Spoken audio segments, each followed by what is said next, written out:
Lou Reed, with a little help from David Bowie there in the background. Satellite of Love on XFM 104.9. I'm Ricky Gervais, with me Stephen Merchant and Karl Pilkington. Now, Steve, you know how Karl won't do anything outside his jurisdiction. He moans about stuff. He's got one job. We're doing about 5 things in the week. Always plate spinning. We just turn up and he's always available. He moans about it. He goes, "Oh, lucky you caught me," right? He's chatting. He just He's one of those people that whinges enough and people think he's overworked. So he got Mondays off, right? He's just a whinger. Yeah. I haven't got Mondays off though, have I? Yeah, well, anyway, 2 hours on a Saturday. This is what the phone message he left me Wednesday on my mobile, but I just is chatting about certain things that are going on at the moment. What he does need to know. Duncan, who mentions, is my agent, and you know you'll understand a few other things. But this is the sort of message I get from Karl, right? Whinger. Old messages. Alright, 12:10, Wednesday. Just getting loads of people calling me all the time about Yesterday, DVD's signing for BBC London. I don't work there, but I've been dragged into that. I've got a woman on leaving a message from Talk PR going on about, do you want to go and see Pop Idol again? Right? They're just saying you and some listeners can go. So I'm sure you'll love that. I've got Jim Benner wanting you to introduce the tin buckets at the Astoria. So can you just let Duncan know that I'm doing his job whilst he's sat on his arse with his thumb firmly up his arse? Can you let him know that I'm running around like a here sorting shit out for you? Alright, see you later. Message left So, at 12. do you know what I mean? I know, but that's the kind of phone message he's leaving. Do you remember who he was before you... But he's even annoyed that he gets a phone call. I remember he got a phone call for you to do a voiceover and didn't pass it on. You missed a voiceover. That was thousands of pounds. No, I did pass it on though, I told you. You said someone had phoned. Yeah. That's not good enough. But who's that?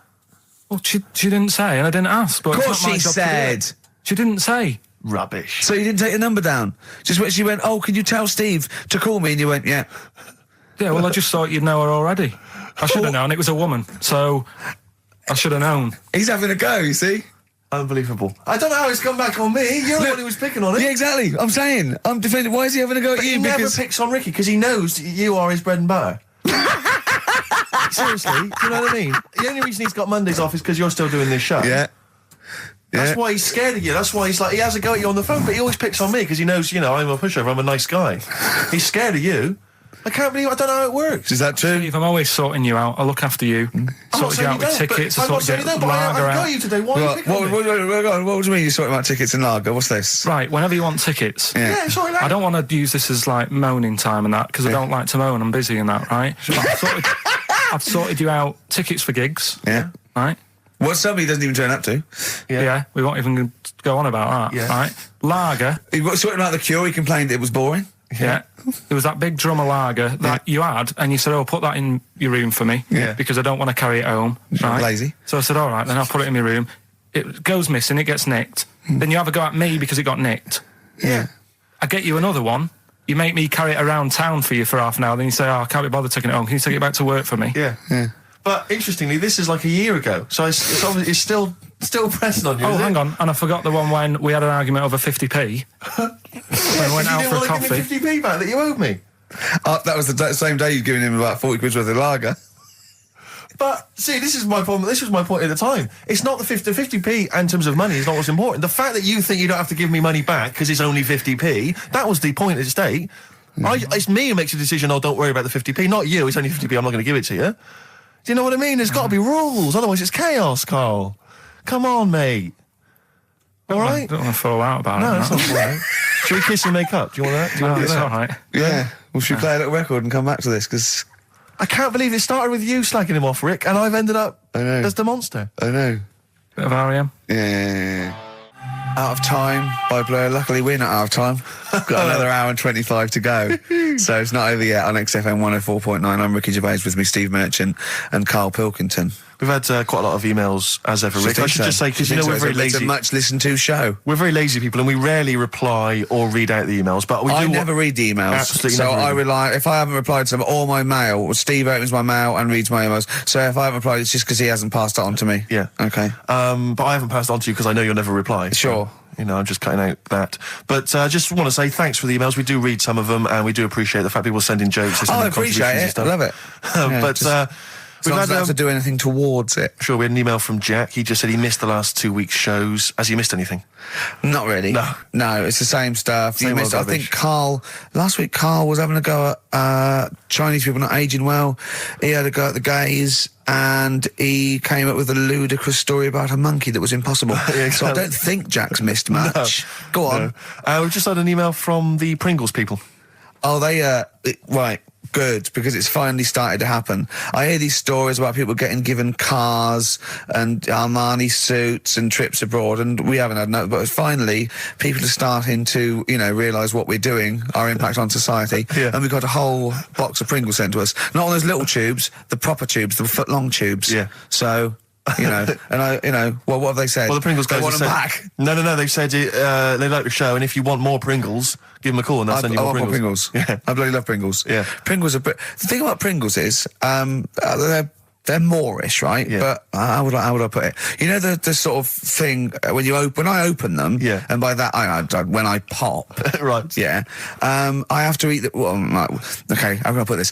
When I pop, I can't stop. What do you mean? I don't. Well, when I pop them open, I can't stop eating them. Right, when you pop, you can't stop. Yeah. I think that's because of the chemicals. I think that might be the reason. But they're good chemicals. They're good chemicals. They're the best chemicals. Pringle chemicals. They're not bad chemicals. Lovely. Like using chemical warfare. Yes, I want some more Pringles. Bob Dylan, It's All Over Now, Baby Blue from 1960 something. Bit of trivia for you, Steve. Go on. That is the last record we ever played on the old XFM before we were fired. I bet that was a moving moment for about 8 people. I just thought of something. You know that thing we did about, they said that we just cared about the money, selling it to America? Yeah. If we cared about money, would we be here now? Do you know what I mean? I think this proves that we don't do things for the money. Exactly. Jesus. All right, Carl? A couple of emails. Monkey Matt's emailed us. Who? Monkey Matt. Oh, Matty, yeah, go on. Yeah. He says... How's the Monster? He's all right. He says, Carl has missed a cracking headline from The Sport. Hide-and-seek champion found dead in cupboard. I hope it's real. I don't know if it is. I doubt it. Feeder. Do you know what? I'm annoyed at now, right? We've got another ad break coming up. How many ad breaks have we had in this show? I know. Carl, how many ad breaks have we had in this show? It's about 3 an hour, 3 or 4 an hour. 3 or 4 an hour, so about 3 minutes. So 20 minutes. 20 minutes is wasted on shite. I mean, apart from the stuff we talk about. Well, it's funny you should say that, because someone said to me last week that they felt that there were more adverts now on the show than there used to be. Are there more adverts Rick, in the show? I think, just checking some of the emails, I think that's because people are requesting them. They find them more entertaining than what we're giving them. But can't we sort this out? Don't go on about it. No, can't we though? Why can't we have less? Why have we got so many? Is it what happens, doesn't it? Well, no, you can't listen to radio after every record. It's bad enough trying to keep them listening with the rubbish we come out with. Yeah, we've got Rockbusters here. Let's get them back. You know what Don't steal our son. Please, lads. Thrills on XFM 104.9. I'm Ricky Gervais with me, Steve Merchant and Karl Pilkington. Yeah. Little Carly Pilkington, little baldy mank, whinging little twat. How are you?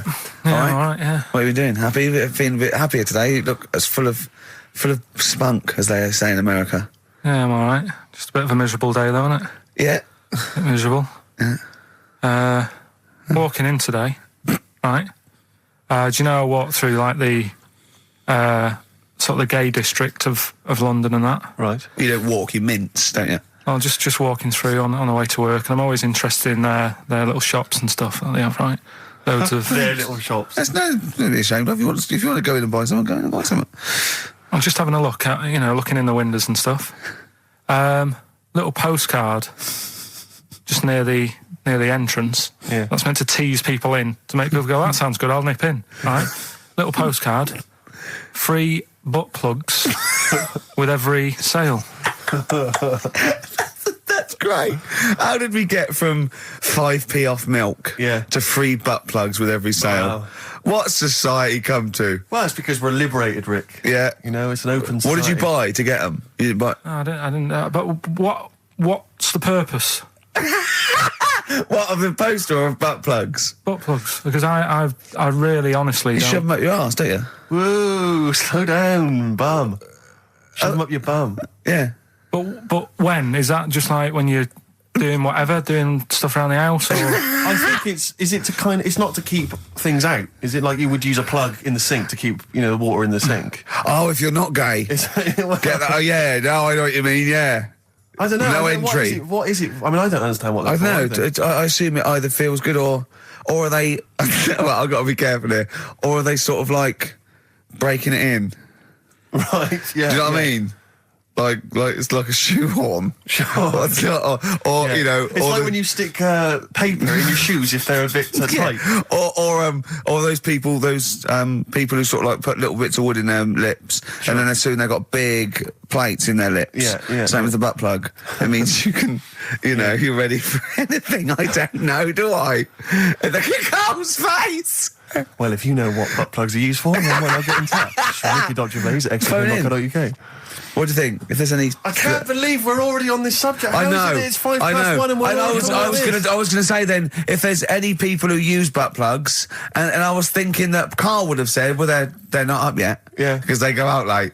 No, but what is it? We're award-winning people. We've written a TV Not on show. radio, though. Not on radio. We're rubbish on radio. I know, but We've got nothing to lose. I always say to you, Steve, that I like educating people and that. Now, the way I see it is I didn't know what they were. Let's phone to go. Someone might know about butt plugs. All right, we'll get. No, get them on. Get them on. Ask them. No, because they might say something dodgy. Oh. Yeah, whereas, what have we just been doing? Just take a chance. Take a chance and tell them not to swear. Well, you tell them. Okay. Right, Steve, I haven't got my headphones on. Hello, who's that? Hold on. Who, sorry? Nicholas. Nicholas, hello, mate. You're not going to swear, are you? No, I'm not going to. Keep it clean. Yeah. Keep them keen. What were you calling about? I'm phoning about your plugs. About, not my plugs, but sure, plugs in general. What, do you know much about them? No, Are you a plug user yourself? No, I'm just thinking if maybe you've got some gay friends and you're spending the night at their place, you might want to use one.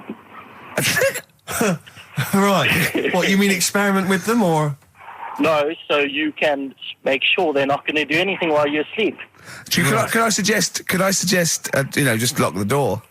I mean, that is easier to me. Can I make a bigger suggestion? That's probably the most homophobic thing we've had said on the show today. Thanks very much for your call.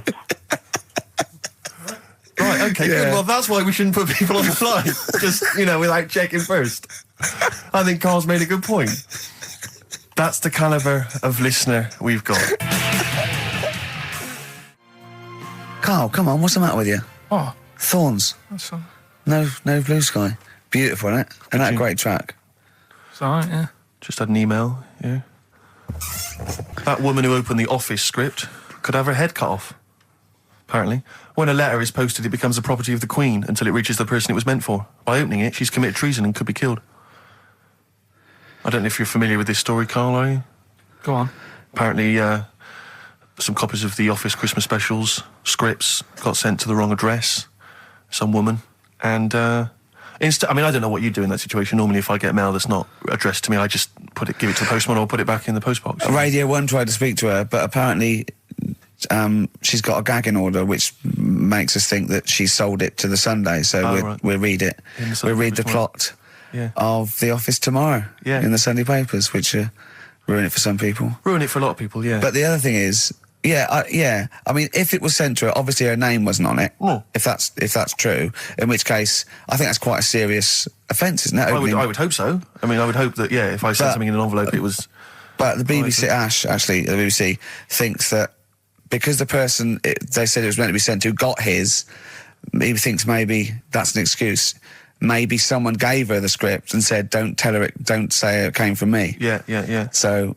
I don't know, maybe she's protected someone, I don't know. Yeah, well, if that is... Well, either way, don't sell it to a newspaper. Well, It's just the kind of mercenary nature of it that I loathe, It's the fact that it's only just now makes me wonder if she had it there lying around in her house and someone said to her, well, why don't you go to the papers? Yeah. Try and flog it.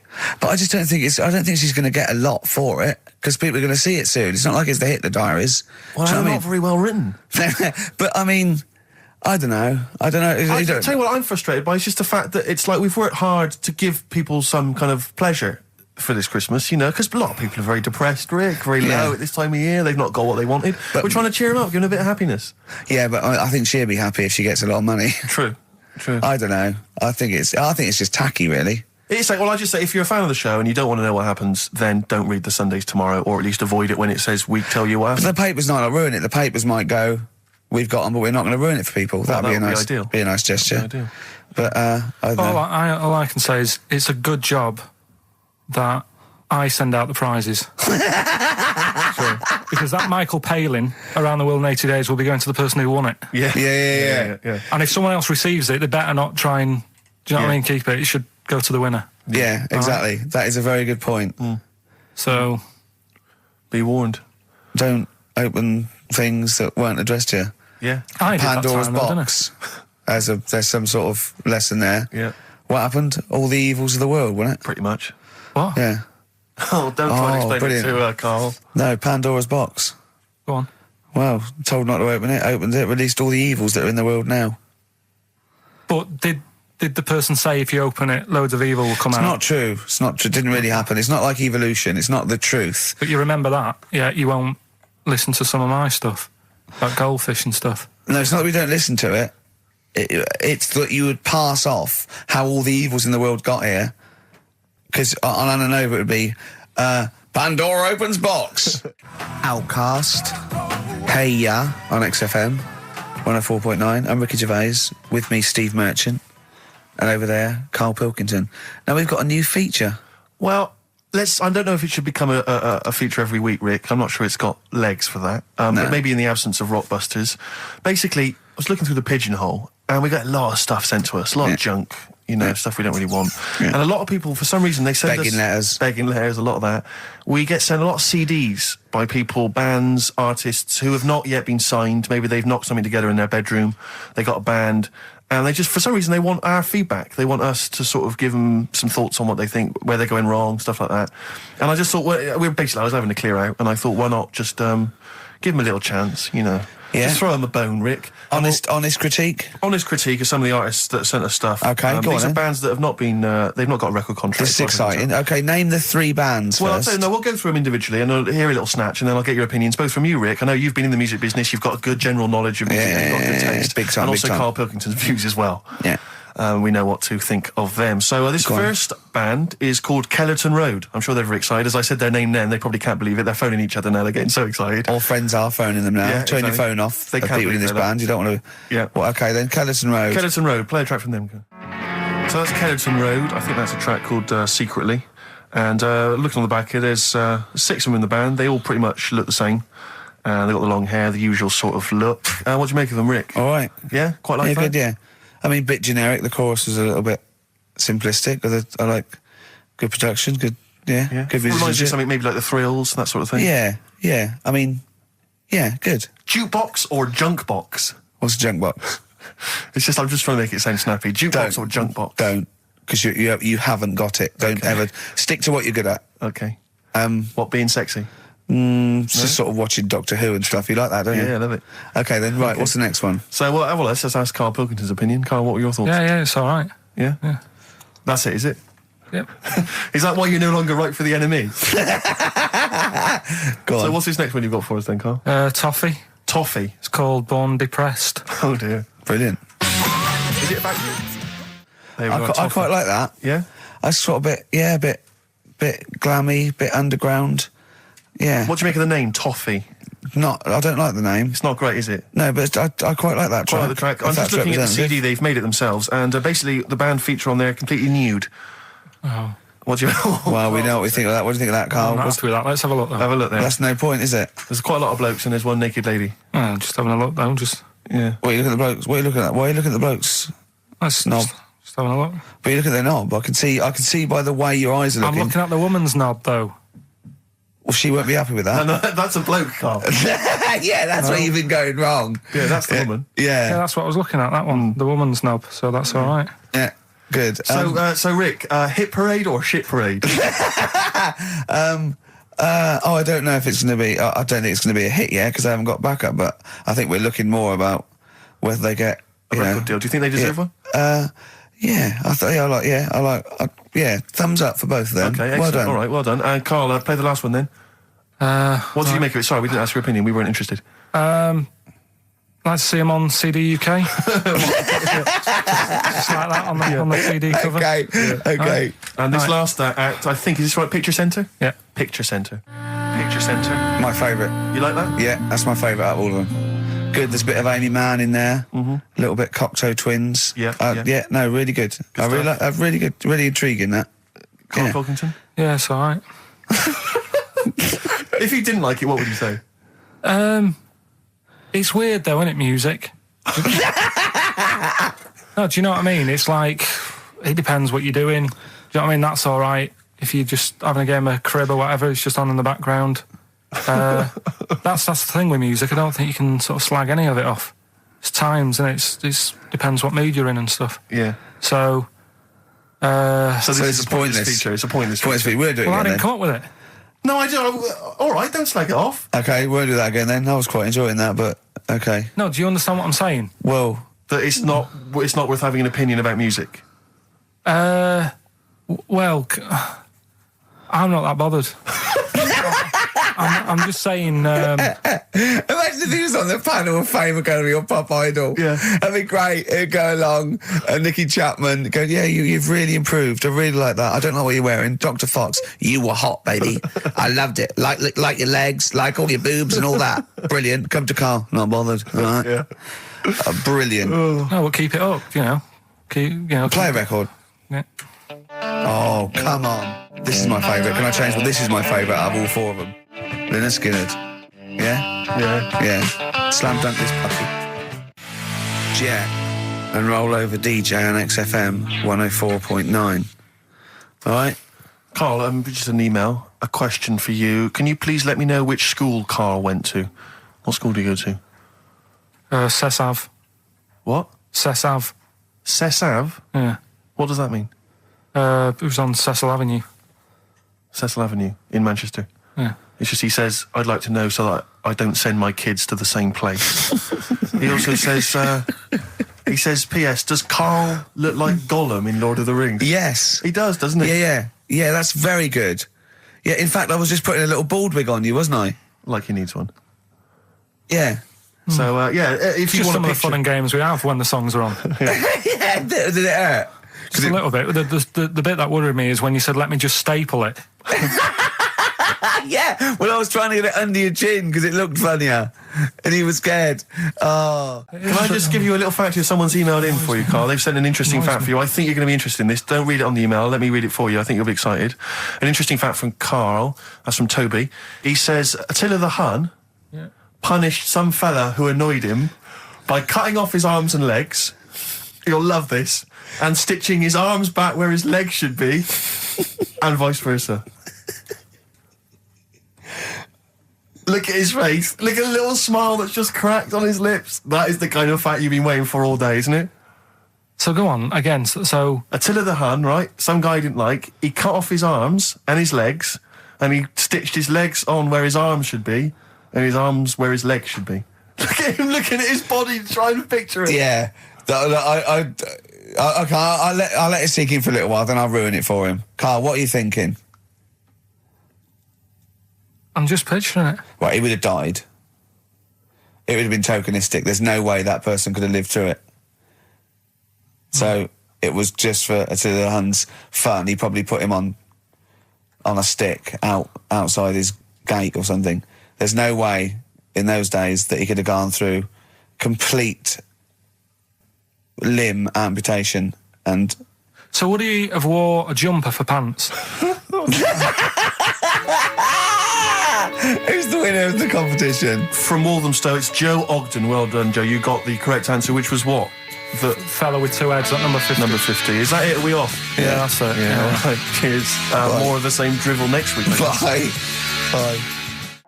Placebo, special needs on XFM 104.9. Email in where Lanzarote is. I don't know if it's Italy or Spain or Europe or maybe Africa. You know, these are the sort of things, these are the reasons I come into it, to at least learn something, innit, Carl? We've stopped educating Ricky, so I've stopped learning, you know, about things like the woman who ate mud all her life, We've had a lot of emails, Carl. I don't want to sort of put a dampener on your Christmas, but a lot of people have been slagging off Lanzarote.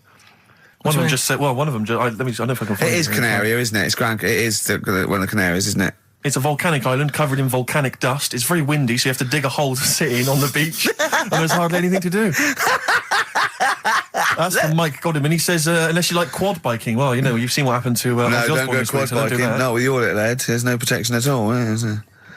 I don't know what you're thinking. I don't know. At least Rick Mann and Ozzy had lots of hair. Yours would you'd be like Humpty Dumpty. It would crack like a little egg. And then we'd seen there's no kings or kings horses. So, Yeah, well, they couldn't do the job anyway. No, if you remember. shouldn't really send them. They're not really qualified. Horses not equipped to put send back an a egg medical man. man like Neil Fox in Yes. to mend but not eggs. some kind of military horse. I bet he's had the egg on his face a few times, hasn't he? What, Foxy? Yeah. Well, most of the series are Pop Idol. Right, Carl.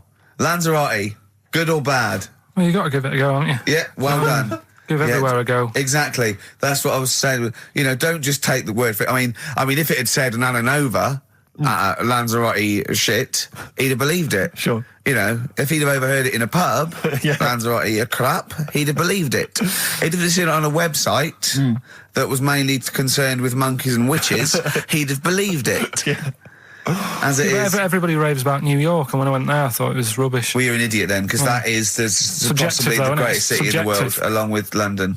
Subjective, though. That's why they have holiday programmes and that, innit? So you see it and you decide for yourself and that. Yeah, but you saw Venice on a holiday programme, as you put it. You went there and you went, it was rubbish, full of black bin liners. Well, it is. Right. Didn't they show them? It stunk. Didn't Judith Chalmers say that? Oh, it stinks here and there's loads of rubbish everywhere. No, she didn't. Did she mention that? Oh, that's what I mean. So it depends what you want from holiday, doesn't it? Well, yeah. But So, you're an idiot if you don't like New York, so next. Anyway, come on, break up, guys. Kiss and make up. Yeah. Carl, we've had an email. Some old Rockbusters. Someone's emailed in. They wonder if you can get some of your old Rockbusters clues, your old genuine Rockbusters clues. I know Rockbusters has come back. Well, of course today he can. It's the way his brain works. Well, indeed. But I think you'll. Maybe you can also enjoy the challenge, Rick. Yeah. And you at home. I remember them as well, because I remember how angry they made me. Here's some old Rockbusters. That army's got some nice trenches. DW.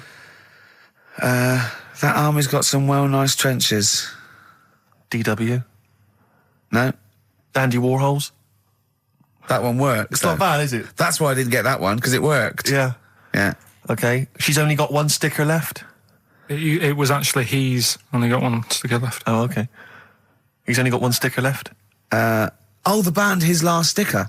Exactly. With Justine Fishman, yeah, His Last Sticker. They Yeah. were brilliant, weren't they? What happened to His Last Sticker? Are they still going? He'll strap some chocolate to your feet. That's A. A band or artist. A. He'll strap some chocolate to your feet. Go on. Aerosmith. I don't know really what that means, but... And finally, you'll have to... Aero Cobbler. Oh, yeah. The well-known Aero Cobbler. And you'll have to stick her in the oven. AB. You'll have to stick her in the oven. See, he thinks blacksmith means, like, just shoes. Like, it's not the smith. It's the smith part. A smith is just a right, isn't it? So it doesn't... I don't know. Aerosmith. What does that mean, Carl? What does that mean? Come on, you'll have to stick her in the oven. AB. Yeah, I know that one. Yeah? Yeah. What is it? But it doesn't work. Apparently it does. You'll have to stick her in the oven. AB. Single or artist. What, Anita Baker? Anita Baker. Why you have to stick her in the oven? I need to bake her. Oh, I need to. But why didn't you say, like, you'll have to get his hair cut and put a nice white chef's hat on? That's Anita Baker. See, that works. That works, Carl. I need to bake her. Doesn't work. It is shite. Okay, well, listen. Before you judge, listen to today's Rockbusters. Okay. They're here with us now. Here's Karl Yeah, Pilkington. brought He's it got back just for Christmas. Brilliant. I've only got two really because what? I was trying to work one out before, right, in my little room. Yeah. I was looking at different band names, thinking, what can I do? Yeah. Couldn't concentrate because Ricky was in there trying to spray deodorant all over the place. Right? Well, you should have done them yesterday. You should have shut me out. Right. So there's just 2. Brilliant. Well, Okay. I've kind of got an idea for the third one. fine, I'll yeah. have a go. Yeah. Right, so anyway, the first one. Should we play a record and come back to this? 'Cause We'll it's do been it a- quickly, yeah. we'll do it quickly. No, play a record. This is then. rubbish. Yeah. Rubbish. Libertines. Useless. Give me the gifts. Let me have a look what prizes you've got. Libertines, Don't Look Back Into the Sun on XFM. Well, the general public are getting involved with Karl's holiday, and I mean, this has been a damning report on Lanzarote. There's not been a positive word written about Lanzarote so far. Wow. It's volcanic, there's no natural water supply. Apparently there's no natural water supply. It's You all have to sit in a imported. hole. What do you think of this, Karl? What do you think of the people that want you to know that you're going to a rubbish place when you can't change it? What do you think of that? Rubbish though, will it? What do you mean? Be all right. What do you mean it'll be right? Because I'm going to go there thinking, oh, there's no water and that, and there will be water. No, they didn't say there's no water. What did they say then? There's no natural water supply. Whatever. I'm not bothered. Doesn't bother me. All right. I'm going to have a good time and that. What are you going to do? What's your plan to do? Got a book. What book you got? Rich Hall book. I'm just going to read that. Brilliant. And the weather's better than here, isn't it? Yeah. So... gonna have a good time. Someone emailed just now. They said they're listening online and there's a problem with their computer and everything's sped up. The music's sped up. Our voices, Rick, are sped up, except Karl's. That's how slow he speaks. So when everything's sped up, he sounds a normal. No Blue Sky, The Thorns. That's beautiful, isn't it? On XFM 104.9. Karl, you're losing your rag a little bit. What's the matter? Nothing, go on. See? What's the matter? No, what's Well, the matter with I've got Karl? something to cheer him up. Someone's emailed in, Emma's emailed in, she said that for those that know, those in the know, they referred to Lanzarote as Lanzagrotte. Brilliant. He's a bit fed up. He's got 2 CDs for Christmas from a company that's he's been with for 6 years. He's a little bit grumpy about having to answer the phones. Letter to Hermione. David Bowie.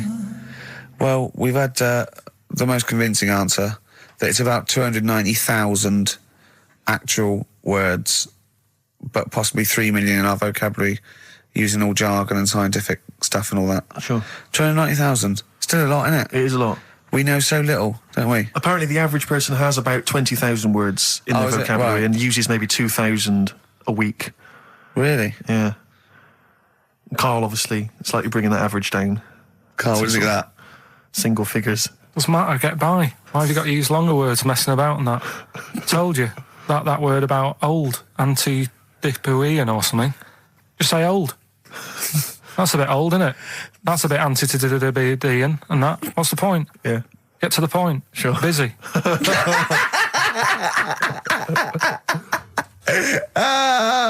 Right, okay. Are you in a film this week, Karl? We're doing that now. Yeah, go on. Get it over with. Hang on a minute then. Get it over with. Let's get this show over with. We can go home. You can go off to Lanzarote and sit on some ash. Some charcoal. He's not happy about that. That's annoyed him. The listeners have all ganged up on him. Yeah. XFM giving him 2 CDs. We've had more calls for his resignation this week than ever before. What do you think of that, Karl? What do you mean? There's another reason. Do you know what I mean, though? Because he's grumpy. He's not just giving it. He goes, well, I can't help it, can I? I don't want it. You're being paid well to do a job. People have tuned in to be entertained, to have good songs. Me and Steve are working I'm pressing here. the buttons. I'm paid to press the buttons. That's what I'm doing. Has every CD started on time? Then Yeah. why would they give you Monday off if you just paid to press the buttons? Don't get every other Monday off, do I? So have you stopped doing that now, have you? Well, yeah. Why? Because there's work to do in that. I'm not moaning about it. Let's get on with it. Blair on XFM 104.9. I forget the name of that track, but it's good. Good song. Thanks very much. Oh, good song. Yeah. Oh, right. I just thought you were complimenting giving me. his opinion. Right, Yeah. go on. The what? Are we still on the air? Yeah. What are we doing? Merry Christmas. We got someone on the line. Oh, right. He's here. Who's that? Ricky, Yeah, go on. it's Jonathan. How are you? Good. It's only TV's Jonathan Ross. Ross, turn your radio down, you idiot. I'm here. I like to. I haven't got a radio on. What are you talking about? We can hear the feedback.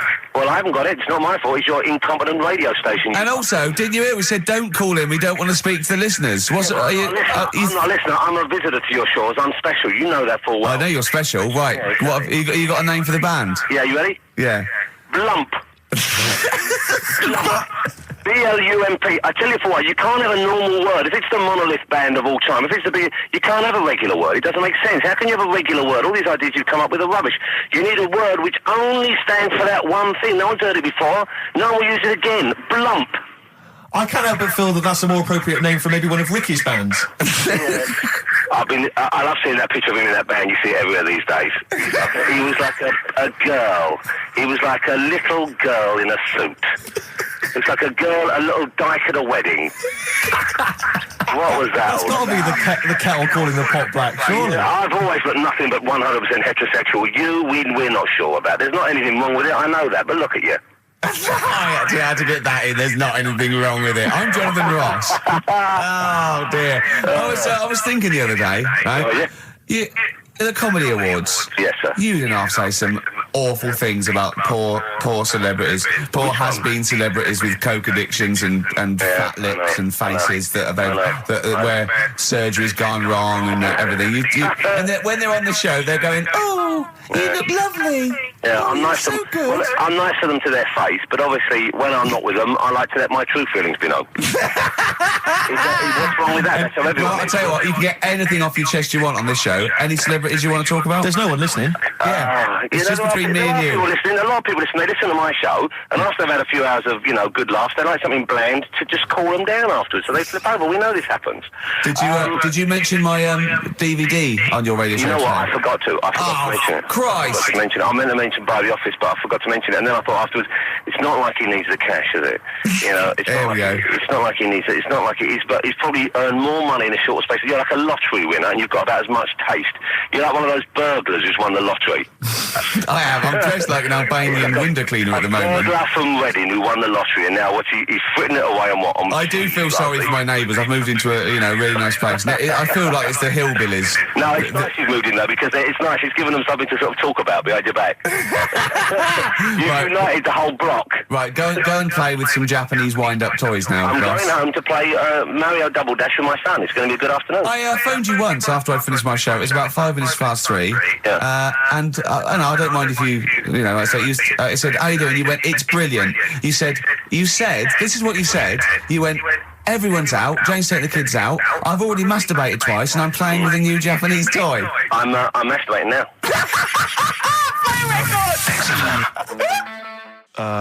Kings of Leon, Wasted Time on XFM 104.9. Sorry, I was sidetracked there by just some of the band names. Now listen, I want to put in 2 of my own. I want to win that pile of tat out there. I've got 2 names here, okay? We should just remind people in case they've just tuned in.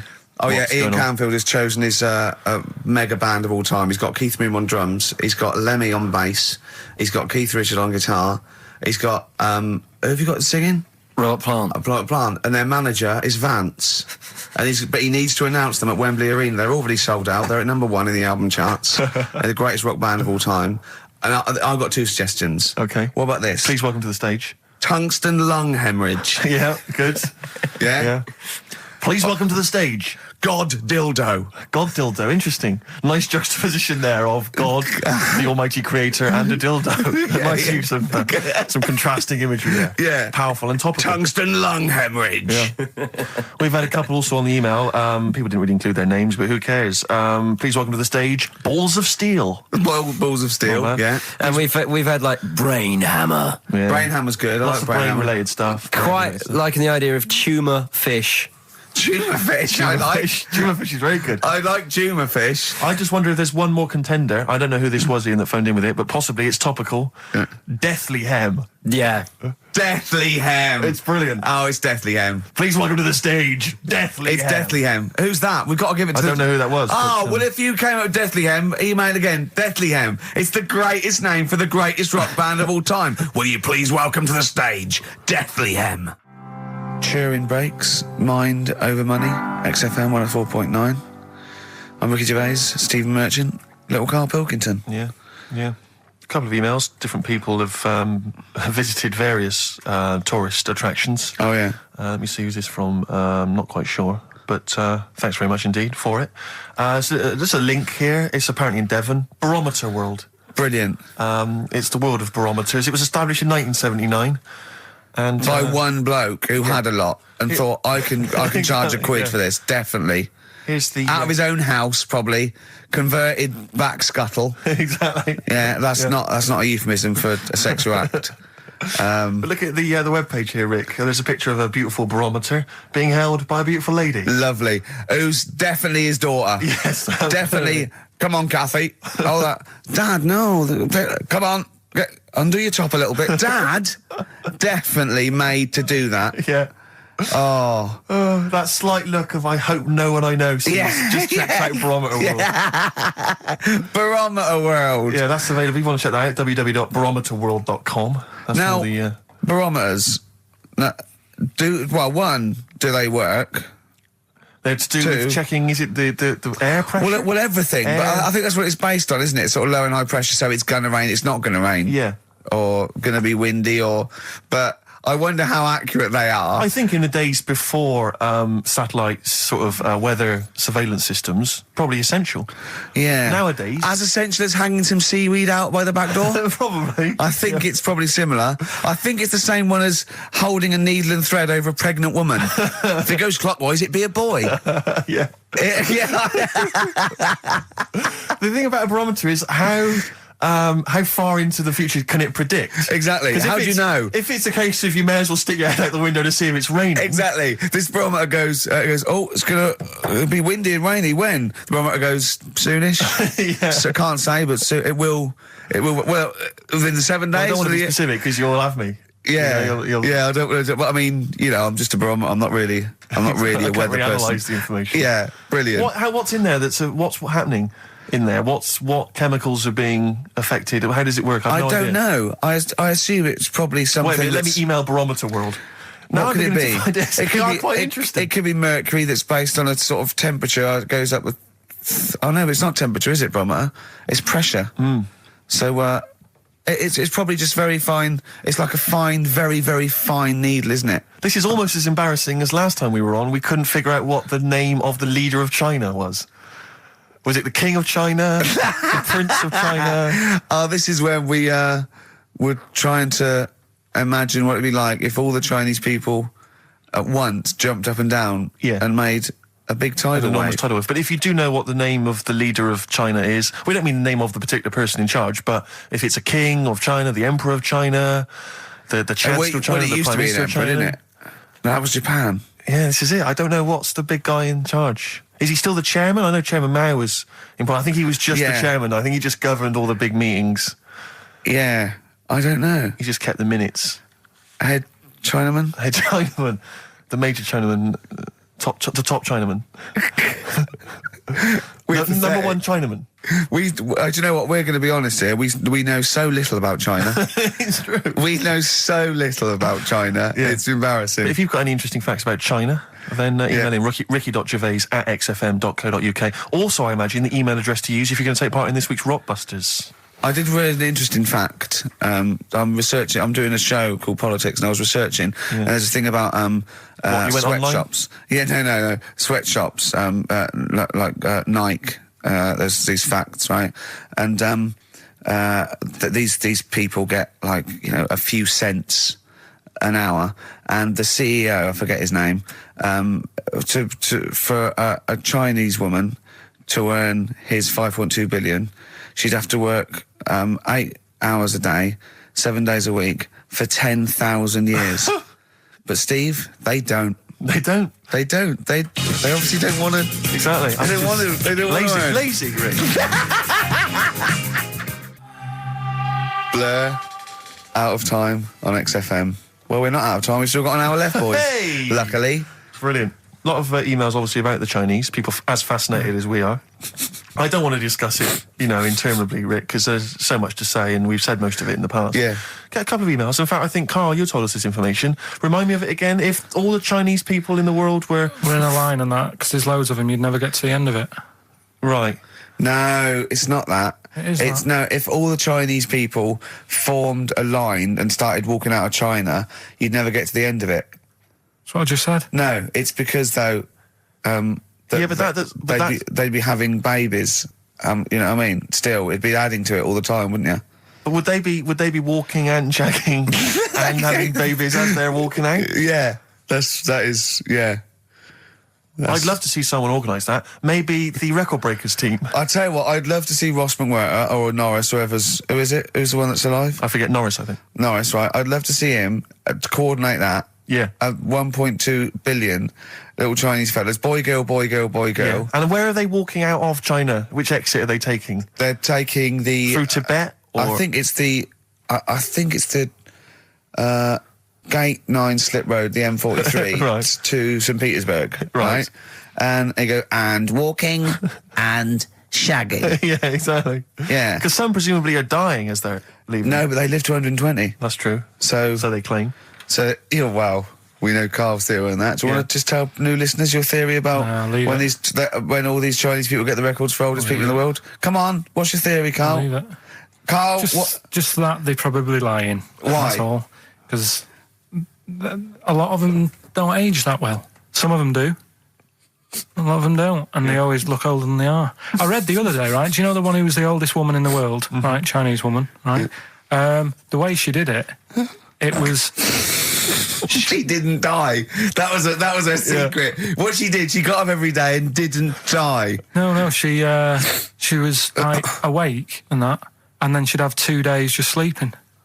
Right. So she wasn't really that old. What do you mean? Well, she'd only sort of lived half of her life in a way. Well, we so all live 2/3 of our life, don't we? No, but she was like awake and that, and then she'd go, I'll go out of bed, and then that'd be it for 2 days. Carl, you're a second-time buyer, aren't you? But Yeah. Bought one in Manchester. Lost $7,000 on that one. well, don't buy in Manchester. No, it's a good flat. It's just it wasn't. I didn't buy it to sort of make money. I thought I was going to be living there like all my life, and then a job came up here, and it was like, oh. You bought your first flat in Manchester. You assumed you would be living there for the rest of your life. Well, I wasn't in a rush. Play record. You're an idiot. Hang on a minute. So have you got a property portfolio? Have you got the 2 houses now? No, I've got rid of that one. Oh, you sold that one? Got this at a flat. £7,000 Got loss. this flat. I'll tell you something that is interesting. Hold on, though. What? £7,000 lost. And it's a flat in Manchester, but it could only cost about £8,000 anyway. Right, Steve, something they do now, right, they've got to do by law when you're buying, right? I was looking at one in London, right? It's haunted. They've got to tell you now. Right, don't talk shit. I'm telling you Play now. a record. I'm telling you now. Yeah. There's no such thing as ghosts. That is ridiculous if that appears on a legal document. Right, if there's anyone who sells flats and that, does that for a living, right, email in, because I'm telling you now, that is a fact. She sort of dropped it in. I said, oh, nice feel here. And she said, yeah, well, that'll be the ghost. Just dropped it in, that's all they've got to do. And then I was like, what? And they went, oh, yeah. That's what I've got to do, is it? So that's the legal thing. Did you drop it in? So in court you go, did you drop it in? Yeah, I dropped it in. Play a record, you're an idiot. That's David Gray, and this year's Love. If you're in love, I hope it lasts. It's only January. What you got for us, I just thought we ought to maybe go through some of the emails. I mean, I don't want to query the calibre of some of the emails we get sent on this show, but here's a typical one, Rick. Go on. There's no name, it's just from Glicko, that's his email address. It's just a question to you, Rick. Did I see you walking around Marylebone High Street last Sunday? Yes. Okay. Well, I don't know. Well, I was in Marylebone High Street last Sunday, yeah. Yeah, but did you see Glicko? I didn't see Glicks. Okay. I didn't see the Glickster. But all right, this is one from M. Ricky, what do you think of Richard Bacon's show? I can't decide if he's better than you. Nor can I. Any thoughts? Nor can I. I can't help her out on that one. Sure. That's a really personal thing. She's got to dig deep. She's got to look at both of us. She's got to find out what she likes. Yeah. And then whether I provide more of that than Baker's. Yeah. I mean, Baker Foyle's brilliant. Yeah. I'm not going to put myself up against him, so I can't help you. Next, Steve, next. Well, there's a lot of emails last week which were saying how much they enjoyed the Christmas specials. Thank you very much for that. That's very flattering of you. Cheers. There was also a couple. There was one that it was a guy. I'm sorry that I think I might have deleted it. But, I should have sent a reply, because there was a guy from Canada saying if there any chance you're around in March, whether you could pop in and have a surprise birthday dinner for his wife. Oh, why don't you keep that? I know. Sorry about that. I can't let it go now, can I, you idiot? So, Okay. I don't. I really apologise for that. Yeah. There's also, this is interesting, this is more for Karl, really. It seems unlikely. Is it from a doctor saying you're an idiot? We've got plenty of those. I tend to delete them. Okay, all right, yeah. Look at his face. No, it just says, don't like to complain, but I won the film competition about 5 or 6 weeks ago, and I haven't received my prizes. Oh dear, that's all Karl has to do on the show. We provide the chat, the records, the light entertainment. I mean, the glamour. Strokes of comedy genius. All Karl has to do is send out the prizes and say there was a monkey that was a bank robber at 5 to 3. Yeah. What's your excuse, Karl? Do you remember her winning? I've got all. Well, you're calling her a liar? Well, I am, because I don't remember ever seeing. Right, he's calling her a liar. So, Joanne Ogden, you're claiming, is just making this up. She sent this in on a whim, trying to fool us and get some cheap tat. Wow. I don't believe that. I don't believe anyone would lie to try and get Knowing Me, Knowing You on VHS. I really don't. Well, I'll look in the records because we keep all the details, so... Do you know what I mean? Right. Well, one of you's in the wrong. Do you know what? Knowing you, Karl, I don't think it's Joanne. No. Has anyone else ever emailed in saying they haven't got the bag of crap? No, they haven't. They haven't. Well, yeah, one mistake's one too far, because that's one person. So, you might send out 30, but that one person, that's the first time they've won a competition. They want the history of Wind narrated by Donald McIntyre on VHS. Yes. And, Stephen King's It on Betamax. Yeah. No, they sometimes they want the best of Primal Scream on a cassette. Exactly. So, You've got to make sure you're sending these prizes out. Yeah. Final email from Andy. He says, the webcam is pointing at the ceiling. Is it because the air conditioning vent is more exciting than what happens on the show? Let's put that down now. I think that's absolutely right. Hold on a minute. Now, just if someone... Is that good? People love the webcam. I don't know what they're interested in, because all they get is a picture of Karl's big head. It's not as big, it's just round. Oh, get it right. Yeah.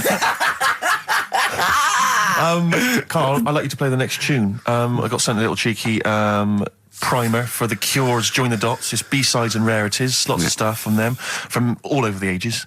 And it's amazing how good their B-sides are. Here's one of them playing. Yeah. Oh no, you should be a weatherman, because once again you've predicted wrongly. It's not a beautiful day at all, is it, Stephen? That was you two, XFM 104.9, Ricky Gervais, Steve Merchant, Claire Sturgis. Claire Sturgis in for Karl Pilkington. Karl Pilkington is on holiday as we speak.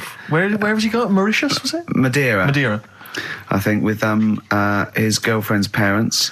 You remember last week he was worried they'd never been abroad, and her dad was saying, what's the way to pack tea bags? Yeah. Carl's going, you get him over there. He was going, I'll put him in a jar. He goes, put him in a jar. I phoned him up in the week, just before he went, I think Friday, said, have a nice time, and out Sunday, and he said, guess what he's doing now? What, he said, he's packing margarine. Oh, of course he is. Oh, bless him. My dad does that. My parents always take tea bags wherever they're going. Really? For fear of there being some kind of tea bag drought in France. Yeah. You know? Is it wrong? But I mean, I don't know. Is it because of maybe English breakfast tea you can't get over there? So you can. Can you though? I mean, you can get peach tips. You know, you tea can is probably the single most popular drink in the world. I know, but what about the fancy foreign teas, your Earl Greys and the like? Well, I don't know. Because I want good English breakfast. Don't bother me with Earl Grey. I don't know what that cup of tea is. It's not tea to me. It's laughable. It's weak. It's pathetic. Do you know what? Earl Grey with a little bit of skimmed milk isn't so bad. Oh, yeah? Yeah. Oh, and is your husband a fan? We've started.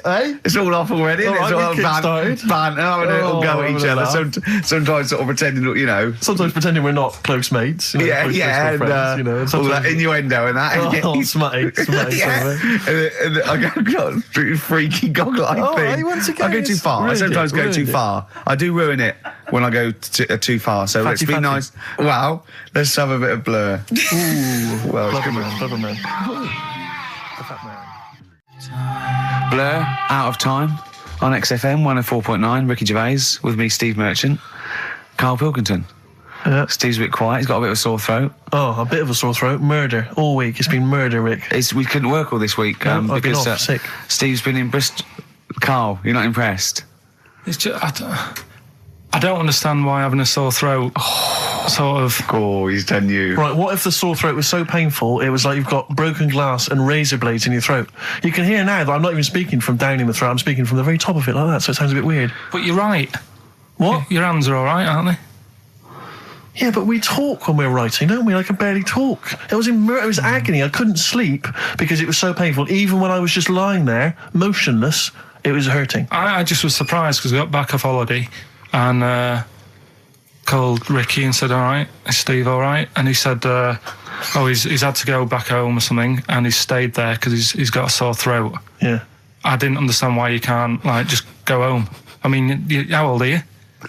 What? I don't understand why you got to be 29. at your mum and dad's when you're feeling I a bit happened ill. to be at my mum and dad's, now I'm talking like you, when this sore throat really kicked in. So I thought I may as well stay and get a bit of the creature comforts of home. Do you know what I pictured though when he told me? See, my parents aren't like yours, Carl. Your father would have popped down to the phone box and maybe looked to see if there were any kind of throat lozenges. Strepsils. Yeah. Whereas my mum phones at the doctor first thing she can. I'm straight down there with my dad. They're snapping into action. They're trying to sort me out. It's a bit like that Ronnie Corbett thing, isn't it? Sorry. That sorry thing. You're right, Carl. Yes, you're absolutely right. He's just like that. Oh, No, dear. it's just because You just went on holiday with your parents. Well, not with mine. No, with right. Suzanne's, and it won't be happening again. So Well, that's that sort. we'll have more Didn't work about out that a for little you? bit later. Pain Well, in the luckily arse. we came in a few times, didn't we? We've been here since about 11:30, haven't we? Yeah, sorting Doing it. stuff out. Doing a show. What, have you been squeezing his head, or? No, that's strictly between the hours of 1 and 3. We established that, and I've kept the rules, haven't I? I did practice the grip in the week, didn't I? Yeah, just to see what method he was going to use today. Yeah. I came in. I did my back on Tuesday. I was sparring, and I pulled my back, and I was in agony, and I had to get an emergency chiropractor out and sort it out. And I was on painkillers, and I couldn't walk the next day. But I still came in and did a voiceover that was booked at 4:30, didn't I? I got Johnny to walk me in because I couldn't sit down, so I couldn't take a cab. But I could be upright, and I had to got him to walk me in because I was scared someone was going to bump into me. And I did the voiceover. That's dedication, isn't it? Yeah, but right, I got back off holiday on the Tuesday, right? First day back was going to be on the Wednesday, right? So I thought, well, I'll take it easy because you do that, don't you, when you've been on holiday? The first day you just want to sort of. I don't. I'm straight back into it. Well, Same yeah, me. but it's nice too. Do you know what I mean? Yeah. Just sort of look at your emails, go through all them, work out what people need and stuff. Sure. Doss around, yeah, sure.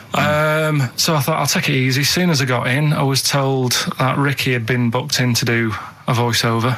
And I thought, can't handle that. Do you know what I mean? On the first day, him coming in annoying me, probably trying to get a week's worth of head squeezing in. So I called him up and he said, I might not come in because I've got a bad back. I thought, well, that's all right, right? Then you just turned up, didn't you? He said, I managed to get in a cab. Yeah, Johnny walked me in, and that's what. Yeah. And he did the stuff, which I haven't got it here at the moment, but I'll find it on the system and I'll play you what he did. That he's been paid to do as well. It's all right. Yeah. Well, it's not all right. I had to pretend it was all right when I played it to all my bosses to try and persuade. Look, let's play that a little bit later. But now, as we're all back together, Steve, would you say the boys are back in town? Yeah. Brilliant. Buy it in bottles, Richard Ashcroft on XFM 104.9. I'm Ricky Gervais, with me, Steve Merchant and Karl Pilkington. Now, listen up, right? It's the Sony Awards this Thursday. Now, for those who don't know, the Sony Awards are like the Oscars for radio presenters and producers and everything, right? So, and as you know, me and Steve, we love to win. We want to win this one. This is the last time the panel will be listening, so I want a good, clean, tight show, Okay. right? So no swearing, joking aside, no swearing, nothing controversial and nothing in bad taste, all right? Good luck out there. Aren't we a little bit buggered then? Well, yeah. So, all right, Carl? Yeah, that's all right. It's just when you say things like, make it a good one. Sometimes it sort of puts a bit of pressure on and things slip out that you shouldn't say and stuff like that. Do you know what I mean? Have you ever had that? What, when you can't? It's like, I'll tell you one story, right? I'll tell you a couple, actually. That one's just come to mind right now, right? There was a fella who my dad was going to meet. I don't know if I told you this before, right? But I have told you, when it was a party and everyone was saying, Dave's coming, he looks like Ken Dodd, but don't say anything. Have I told you? yeah, go on, what is it again? And everyone's like, right, and my dad's like, I've never met him, I wonder if he does look like Ken Dodd. And everyone's saying, yeah, but don't say anything. Yeah. Because you'll accidentally, say it. And Young bunctious, you might go, young bunctious to meet you. so the thing is, when this fella turns up, he did look like Ken. My dad couldn't believe it. First thing he said, "Nice to meet you, Ken." Oh, no. And his name's Dave. And that's the sort of thing. There was another one, right, at a station that I worked at in Manchester, right? There was this girl who worked in the newsroom, right, and she had a plastic arm, right? Right. And this presenter, nice bloke, he didn't, he's not out to hurt anyone, went up to her, sat down, was chatting for a bit, touched the arm, said, "What lovely skin you've got." What did she say? I mean, she's probably used to it, so she wasn't bothered. And then, right, this is brilliant. This is a sort of gaff he made on air, right? And like I say, he's a nice bloke, so he meant nothing by it, right? But he does this competition on the air, gets a caller on, right? And he's talking to the woman saying, "Thanks for calling in and to play, I don't know, what have I got in my pocket," or whatever they used to play on the show, right? And talking to the woman, in the background there's this noise, right? Like that, right? So he's talking, and he goes, "Have you got a pet parrot?" She said, "No, it's my Down syndrome kid." Oh, dear. Oh. The thing is, awards don't matter. No, I don't think so. Play record? I don't think so. So we're not out to offend or annoy. Badly Drawn Boy on XFM 104.9. I'm Ricky Gervais, with me Steve Merchant and Karl Pilkington. I'll tell you what, the Stoney's then. Oh. This Thursday at the Grosvenor House Hotel. Yeah. Everyone in Radio's Anyone has entered their show in different categories saying, they get it down to, Winners this year included the brilliant Dominic Mohan, former showbiz editor of The Sun. Lots of people won. Lots of people won. Lots of people won gold. Lots of people won silver. Lots of people won bronze. We didn't get a sausage. Nothing. This show was deemed not worthy of anything. I mean, not a look in. The panel looked at it and said, "Well, no, definitely not radio." Didn't get a vote. See, that annoys me on so many levels. Let me tell you one, right? I've never complained about losing an award, okay, ever. Yeah, mainly in TV. I know we've won a lot, but we've been beaten by Peter Kay. Good luck to him. He's brilliant. Beaten by Phoenix Nights, the sitcom. A lot of people like that more than the Oscars, vice versa, right? No qualms. But the shoddy shite that I heard that night beating us, I was furious. I don't understand. There's people regional. It sounds like hospital radio, right? I shouldn't even be on XFM. I thought, it's beneath me. Yeah. And I thought, well, give them a hand, right? Let's show them. And I want to know who the panel was as well. I do not believe it. How can they I was looking back over some of the shows, right, before I go to Karl, and I've just done a little excerpt of, a trailer of what we do, what we're about, and I don't know how the panel could overlook this. Play a bit, Karl, please. Shaking her muff, minge and tits around does not make her a hoe, then what does? These kids at school with big heads. Karl, what are you talking about? Shut! Oh, my name is Holy Fuck. Right, there's this monkey that was on a train station. Right. What if you mean cock to mean penis? It was my Down syndrome son. Oh, chimpanzee, that monkey news. So we've still got monkey news coming up. You're an idiot!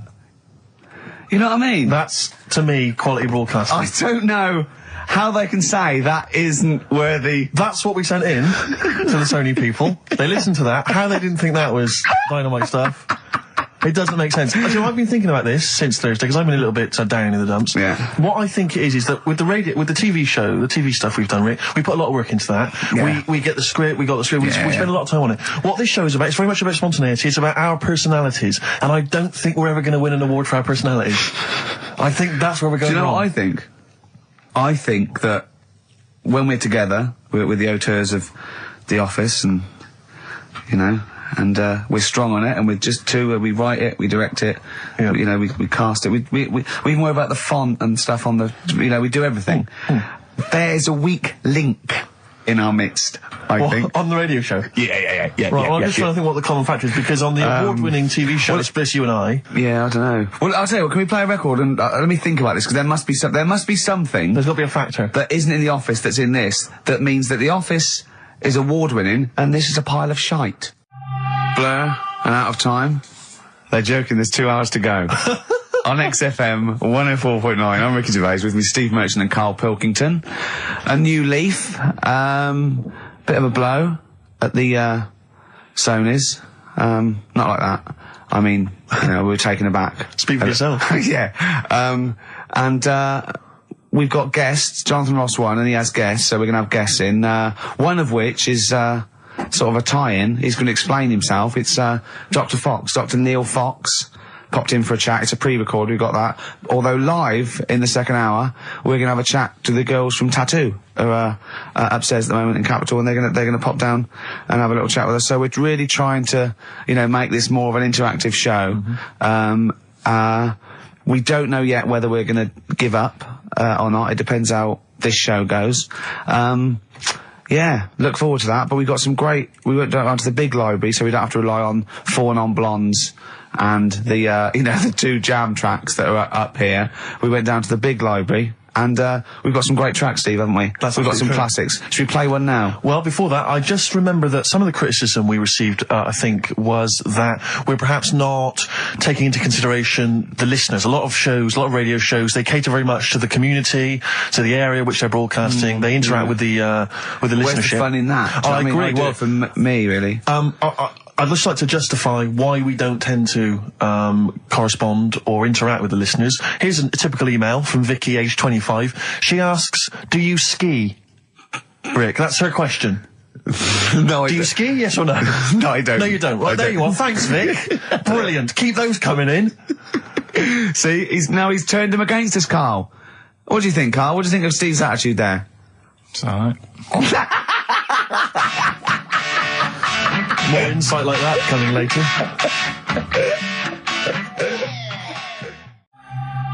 Blur, Out of Time on XFM 104.9. I'm Ricky Gervais. With me is Steve Merchant and Karl Pilkington. I really like that Blur track. I think it's the best thing they've ever done. Blimey. So strong words. They can quote me on that if they want. Oh, yes. On their, I'm sure on they'll their, rush to. On their, one of their albums. Yeah. If they wanted. Well, listen. You're lucky I'm here, Steve. Okay. Right? You can see, you know something's happened. I've done my back in again. Right. I've got a special chair in here. I'm in agony, and I'm on the strongest painkillers I can get. Right? Okay. I feel a bit... Karl, I had to call Karl up today and say, look, I don't know if I can make it in. Can you come and get me? He came over to my house. We got in a cab and he got me here. Right? While he was round my house, Jane showed him... sort of camcorder footage of how I actually did it. Of how you hurt your back? And I wanted Karl to tell you, because I was actually worried that if I didn't turn up, what you'd say to me. Yes. What was I doing, Karl? Right, so I get round to his place, right? Says, right, hit play on the video, right? Have you ever seen a gorilla having a fight? I think I have, yeah. It was like that. Him and his mate round at his place last night decided to sort of have a bit of a wrestle. Yes. It went on. I mean, how much footage? Honestly, it was like a scene from Women in Love. Yeah. We'd done about 5 fights. We had to stop at one point because his arm was bleeding. You'd had about 5 fights? Yeah, well, we were wrestling. We were doing wrestling, right, in the... just behind in the lounge? Yeah. Well, on our knees and then sort of like doing, and I kept winning with an arm lock. Right? Yeah. And then the last time he sort of threw me and I went on my back and my back was done. And I was, it was Ian Morris. Yes. It was, Yeah, isn't he the commissioning editor of comedy at Channel 4? yeah. And the funny thing was that we'd had lots and lots of wine, and we went. You surprised me. Yeah, right. And we went, come on. I'm going to film this. And the time we filmed, I said, film this. And she went, oh, right. And I took my shirt off. So I'm there, and you can just hear slapping. Oh, why? Can I just ask though? I mean, it's a Friday night. You had a couple of drinks, some intellectual conversation. Yeah. How does it get round to? Do you fancy wrestling me? Well, and having it filmed. Well, he was on the couch, but I kept sticking my socks in his face to annoy him. Right. Yeah. And then he hit me on the shin, and I've got sharp shins, and it hurt.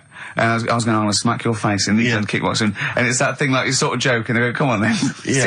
And you start. Have you ever seen the thing when Jack Osborne fights that skater dude? No. On the Osborne? I was very much the Jack Osborne figure. Right, yeah, the fat bloated guy just came out of rehab. I'll tell you what it was like, Steve. Have you ever seen, like, the David Attenborough stuff?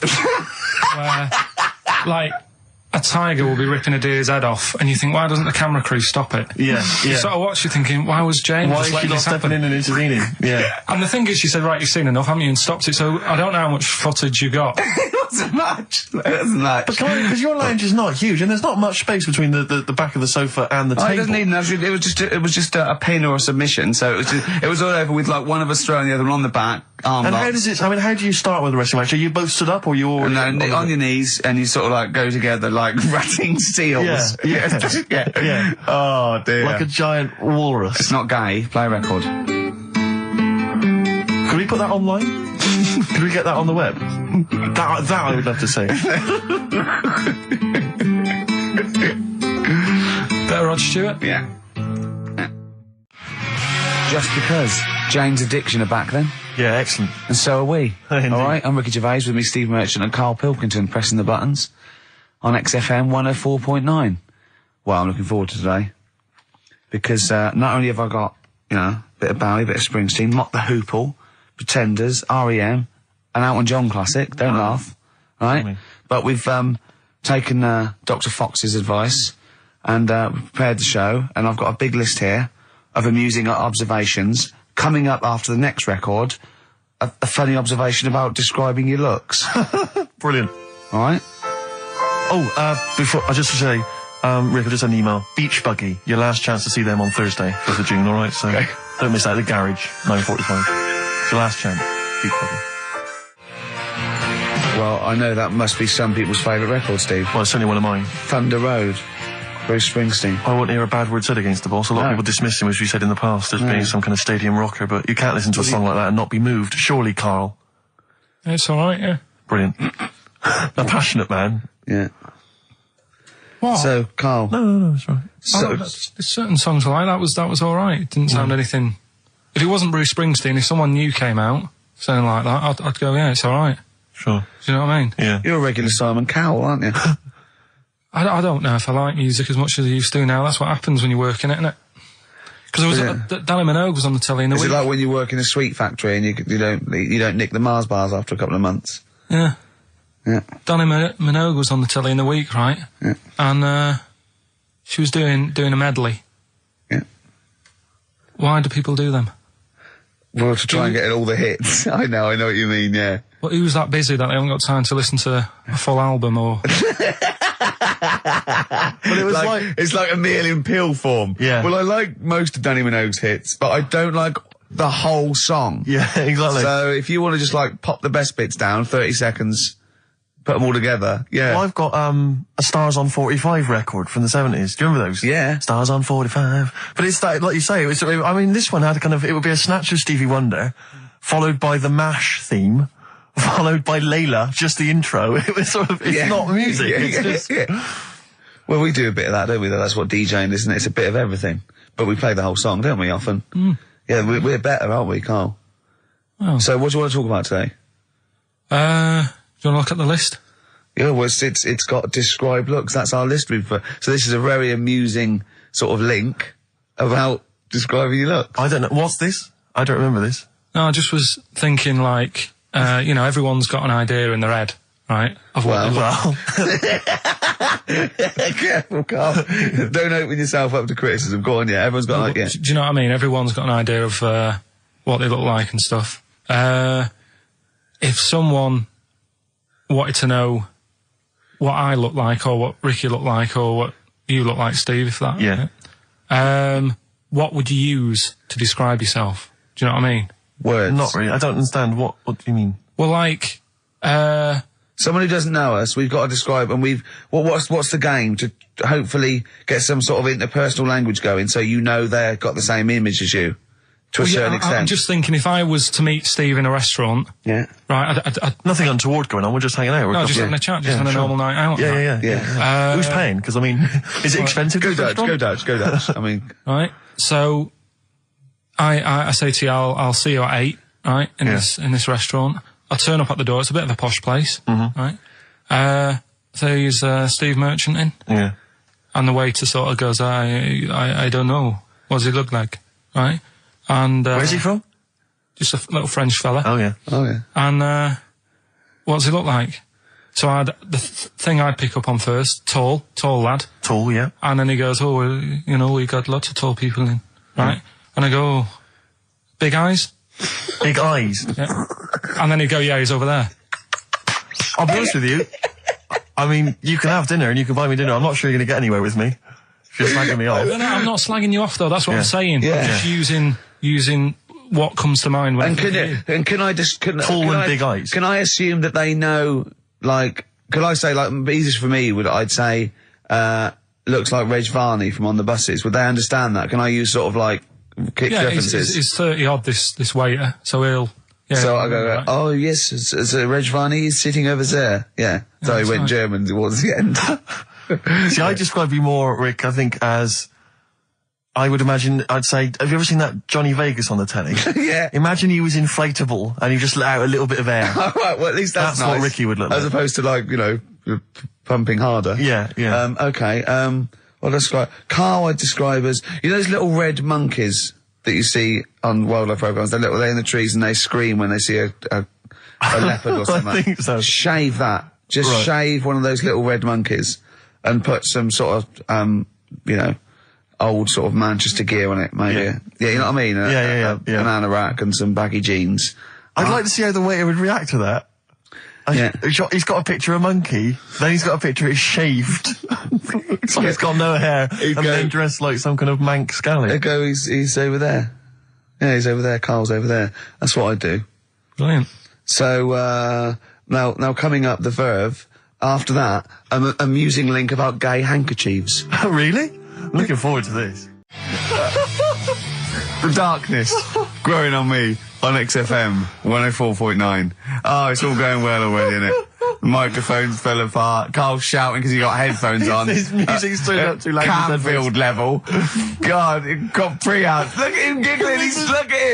Look at him laughing. That's so funny because I got a letter here from who was it from?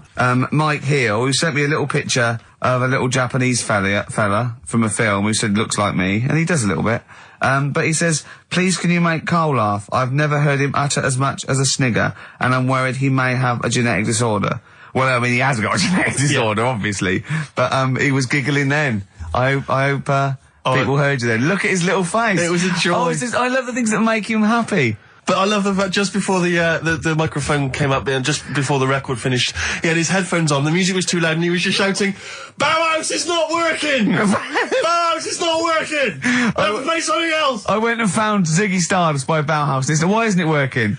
Look at him giggling, look, he's lost it! Is he going away? Are you on drugs, Carl? What have you done? He's tickled, look at his little, he looks like one of those shaved monkeys. Look at his little, oh my god, I've never seen a forehead glow. I know, it's extraordinary. Oh. And he's got that red shirt on as well, so the whole of him is just a big glowing... Carl, what are you trying? What are you putting in? I'm going to see if I can get this to work. Go on then. Hang on. Brilliant radio. I hope Dr. Fox is listening because I think he's eating his words right now, Steve. Right, I think I've done it. Well done. That's excellent. Right, what let's play Bauhaus now and let's try and compose ourselves. This is Ziggy Stardust by Bauhaus. Well, there's the darkness. They believe in a thing called love. Carl, do you? This is XFM 104.9. That is my favourite band at the moment. You love them? I absolutely love them. I think they're funny. I think they're straight down the line with a little bit of tongue-in-cheek. Oh, brilliant. See them on Jules Holland last night? I didn't sadly, no. Brilliant. Were they good? Yeah, absolutely jumped. Oh, I mean, Jules didn't know what to do. was he playing some Boogie Woogie? They wouldn't let him play Boogie Woogie over their song. That's what I mean. That's why he stayed back. But I can't imagine it was very good. Then. He shook the.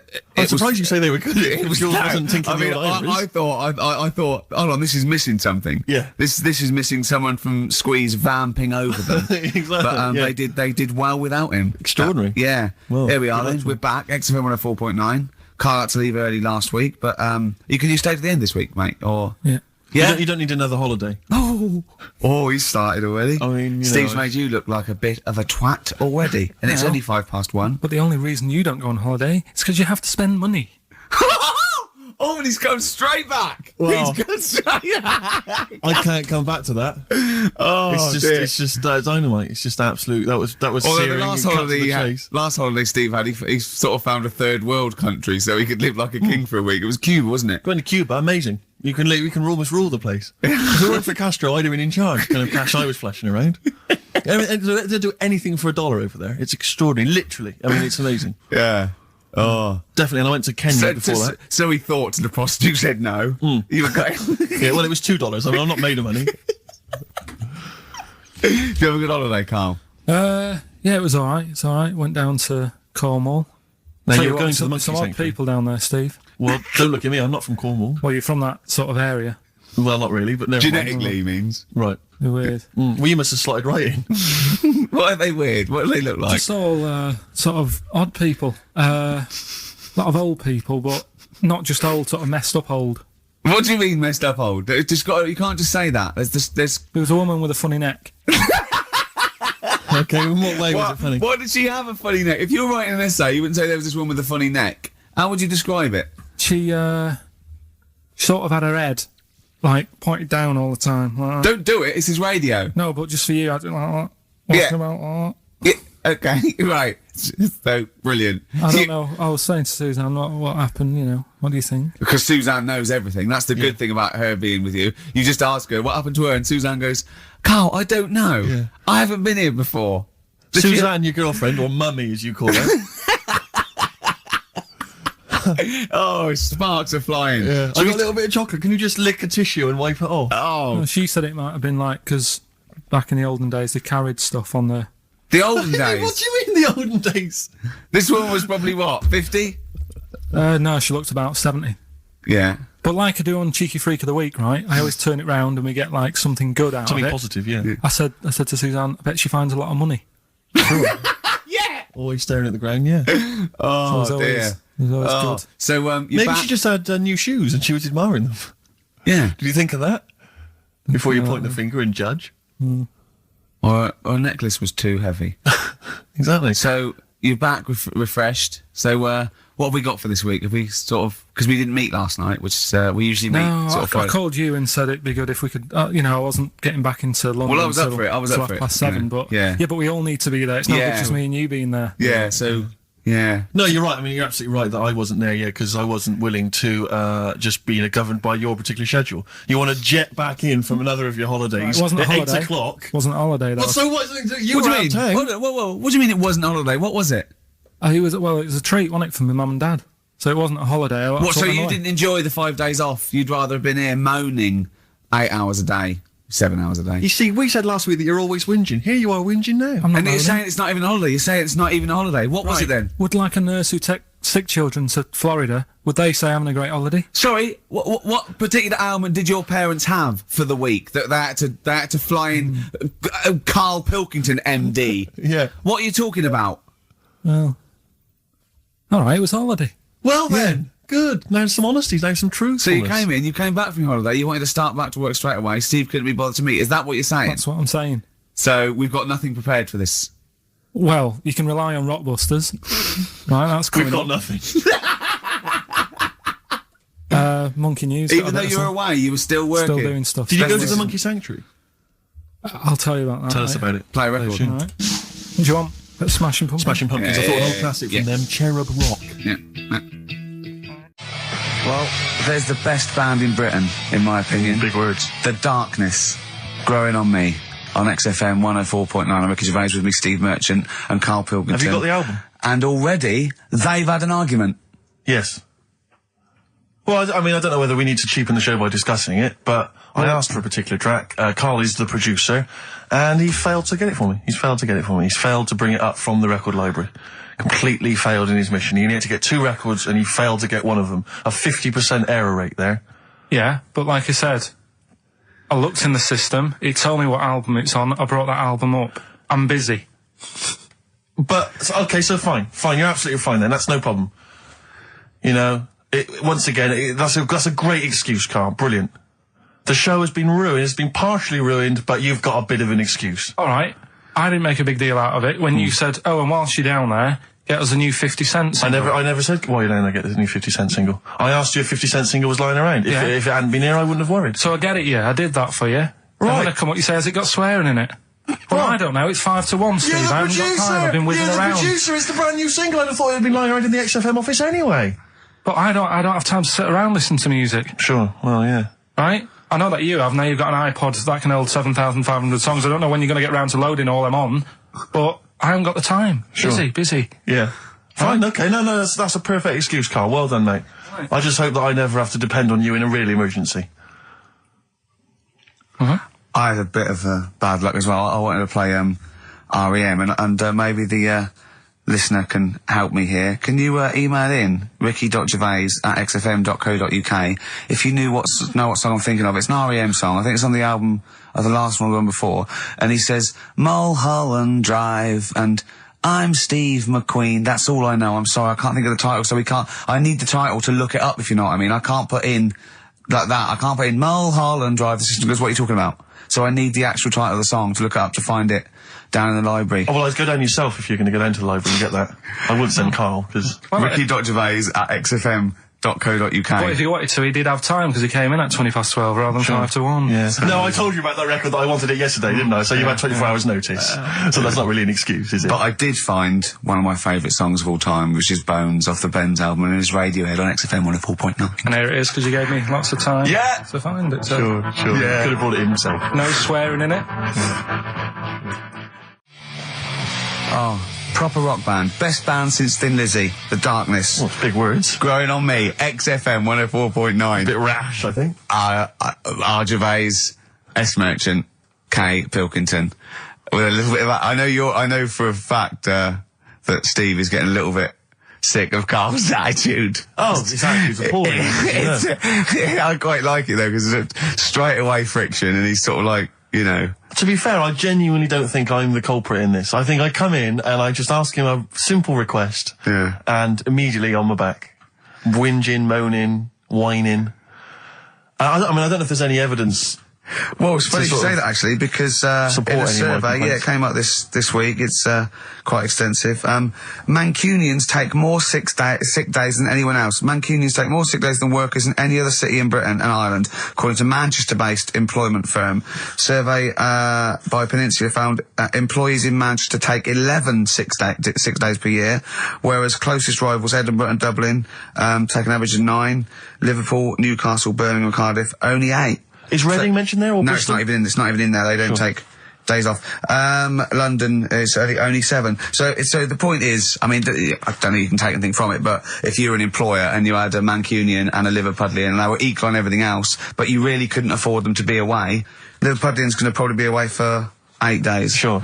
The Manc's going to be away for 11, phoning in sick. And so what can you? I mean, just analysing the data there. What would you extrapolate from that? I really don't know. I mean, call in if you've got any clues, or email us in if you've got any. I don't know why I think maybe. I don't know. Mancunians. I don't really know many people from Manchester. Well, I only know one, but I know he was off sick because he put on wet trousers and he got a cold, I think. Yeah. Well, he just said he was. Didn't come in for. Yeah. He left early as well once. Yeah. But I don't know. I mean, that's the survey. I don't know. I mean, it's evidence because it's statistics. So there you go. It's guaranteed evidence that's proof. Any thoughts on that? Ricky.Gervais at xfm.co.uk. I mean, oddly enough, you're from Manchester, Carl. Yeah, I am, yeah. What are your thoughts on that? On what, sorry? On the survey. Wasn't really listening. Sure. Well, Mancunians take off more sick days. They call in sick. I mean, presumably spuriously. Yeah. I mean, because they've got the same body. They're biologically the same, so... they're obviously making up their life. Yeah, some of the days. Maybe there's just the 3 extra they're making up. Yeah, they're moaning. Probably because we work a lot harder than the others, so we're tired, so you're sick, so you need time off. Probably. Seems unlikely. I mean, the Scousers, to be honest, take them on, let them work in your office. But you know how many computers are going to go missing? Right, that... So offensive. Is offensive. Right. This is a survey that proved. You just made that up. You just carried on the myth that Liverpudlians thieve. Now that's not true. That is not true. Well, it's not. Well, some of them do. There's been no survey that you're more likely to thieve if you're from Liverpool than if you're in Manchester. So that hasn't been proven yet. So all I've got is the evidence from a survey of, I think, 3,500 people. It's proof that Mancunians take off more sick days. XFM 104.9. This is April Come She Will by Simon and Garfunkel. Okay, let's have a great show, everyone. Oh, yeah, good luck. Good luck. Right, that was Jane's Addiction, Just Because, on XFM 104.9. Right, everybody up, let's give them a great show, yeah? 2 hours of, fun chat. Let's keep it, let's keep it cutting edge. Let's not be too, I mean, that's what the listeners of XFM would, oh, no, it isn't, is it? No, because, hold on, wait a minute, because we came in yesterday and did this little skit, didn't we, where we bleeped it out. We were a little scared. She was quite annoyed. It was quite controversial. Carl called me last night and... we're not allowed to play it out. Oh, but we've been censored. Yeah. Interesting. So it's a cutting-edge alternative station. Wants to push the boundaries. Wants to be thought of as rock and roll, a bit punk rock. Yeah, because I said something like the radio authority. I bleeped it out. What I called them. Yeah. But couldn't do it. Done it before. Censored. Couldn't do it. Censored. Carl agrees though. What's your thoughts, Carl? You agree with that? Yeah, I agree. Yeah. Why? Well, what's the point? Well, it was funny, wasn't it? And it wasn't offensive. Not really. It's not some of the best stuff that would have ever gone out on this show, but. You know. Right, what are you putting up against exactly? Cheeky Freak of the Week? Well, that springs to mind. Yeah. Rockbusters? But I mean, the thing is, you know, the things that you have put out there, I mean, we better be really careful. Who's worried about complaints? I mean, it's not just swearing, is it? It's taste and decency and everything. Yeah. So we can't laugh about the disabled anymore in the Cheeky Freak of the Week. Can't do stories about elderly relatives with genitals looking like a split tennis ball. Can't do your dad putting a child with learning difficulties in a bin. So, what should we just play music? I think that's all it's going to have to be, yeah. Play a record. Accidents Will Happen by Elvis Costello on XFM 104.9. Carl's a little bit stressed, but it's not his fault. It was the boss that overruled him. He came along. What did he do? He heard you listening to it. Yeah. What did he say? He says, what's that? I said, it's what Ricky wants to play out tomorrow. Yeah. And he said, well, can't go out like that. Too many...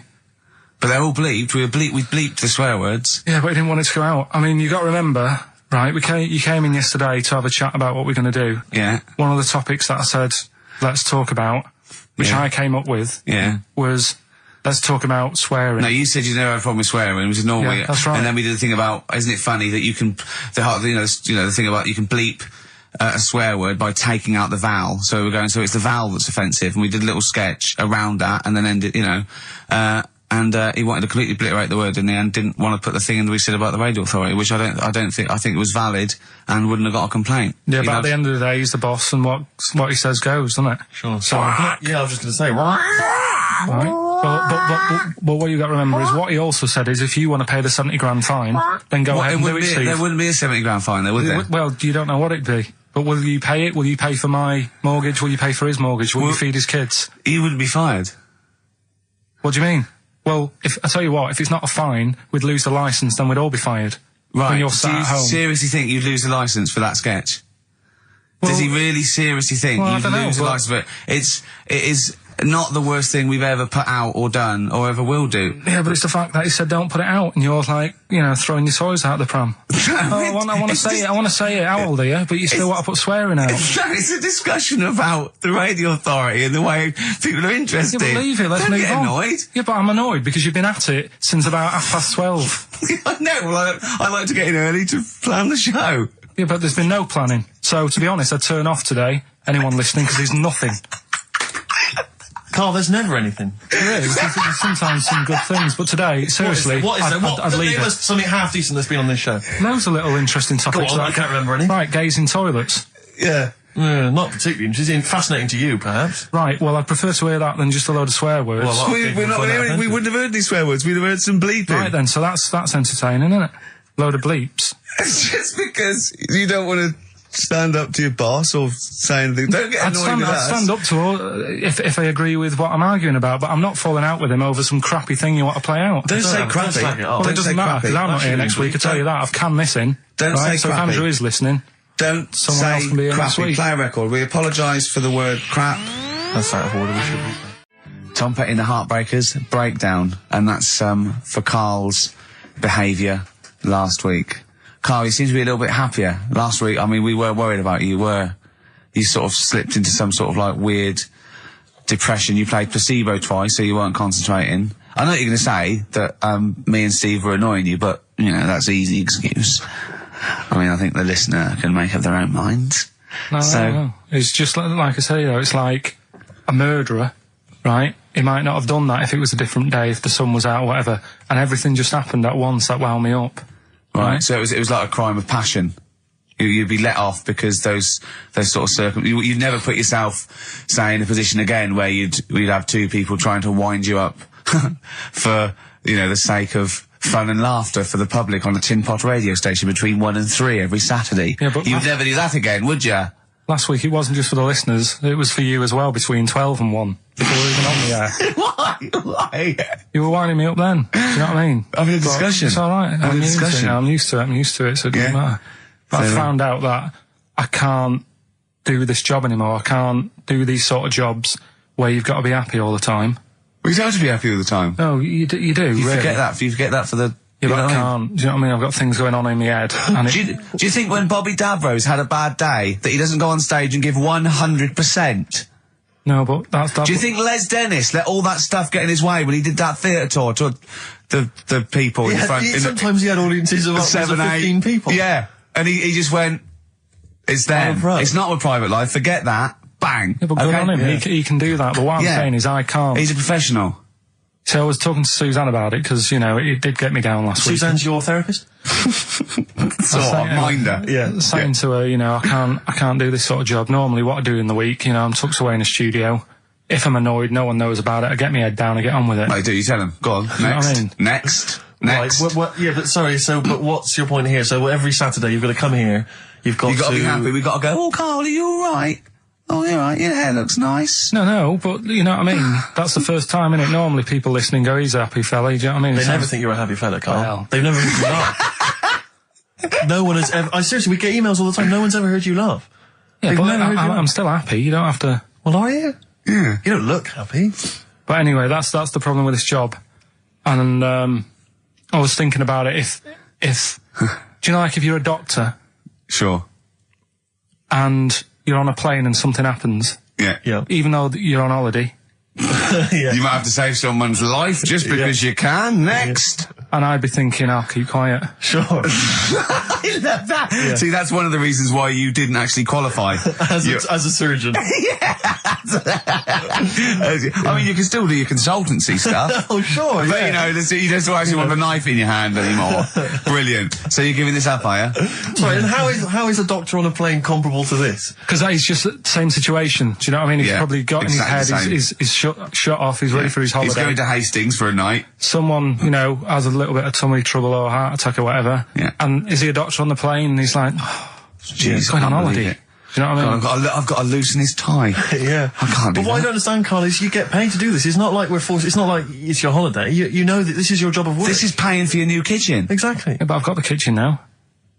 It's done, innit? Right. Yeah. So when are you stopping? When you're quitting? Well, you're finishing, aren't you, in a couple of weeks for a bit? No, so. about four. Yeah, We're finished on the 16th of August, yeah. But, you know, we're only going away for like 6 or 7 weeks again, aren't we? Well, you don't know, do you? Well, we'll give up if you give up. Tell your managing directors that. Well, that's a bit annoying. Why?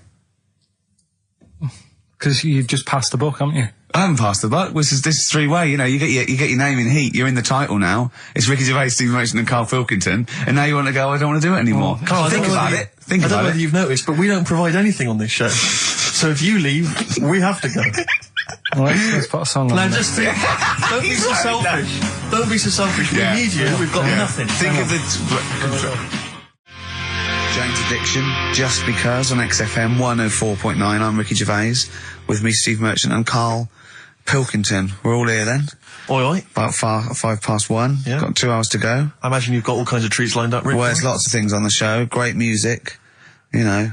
Nirvana, Radiohead, The Darkness, to name but 3. Can I play something from Led Zeppelin later? Yeah, please do, and maybe some Neil Young. Now, coming up also on the show, we're continuing a thing we started. We've only got 4 weeks to go before maybe we either give it all together or go away for a couple of months. Is it 4 weeks or 3 weeks now? Is it 3 weeks? Oh, I don't know. I think it's the 16th of August, isn't it? Cannot end soon enough. Wow. Might be that. It'd be a shame to end it forever, but it's all up to Karl. So, again, he's in a grumpy mood. We've told him to try and up his attitude, and it's them. It's the listener that counts, Karl, not us. We may be feeling bad, but you, the listener, counts. You come first, yeah?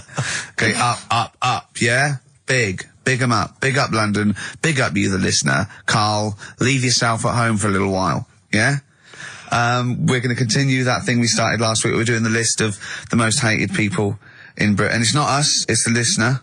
So keep coming with those suggestions of people you just, obviously, You don't hate them. We don't want a list of mass murderers, dictators, and politicians. You can't have them, but mass murderers and politicians. What's the difference? Good point. Good point.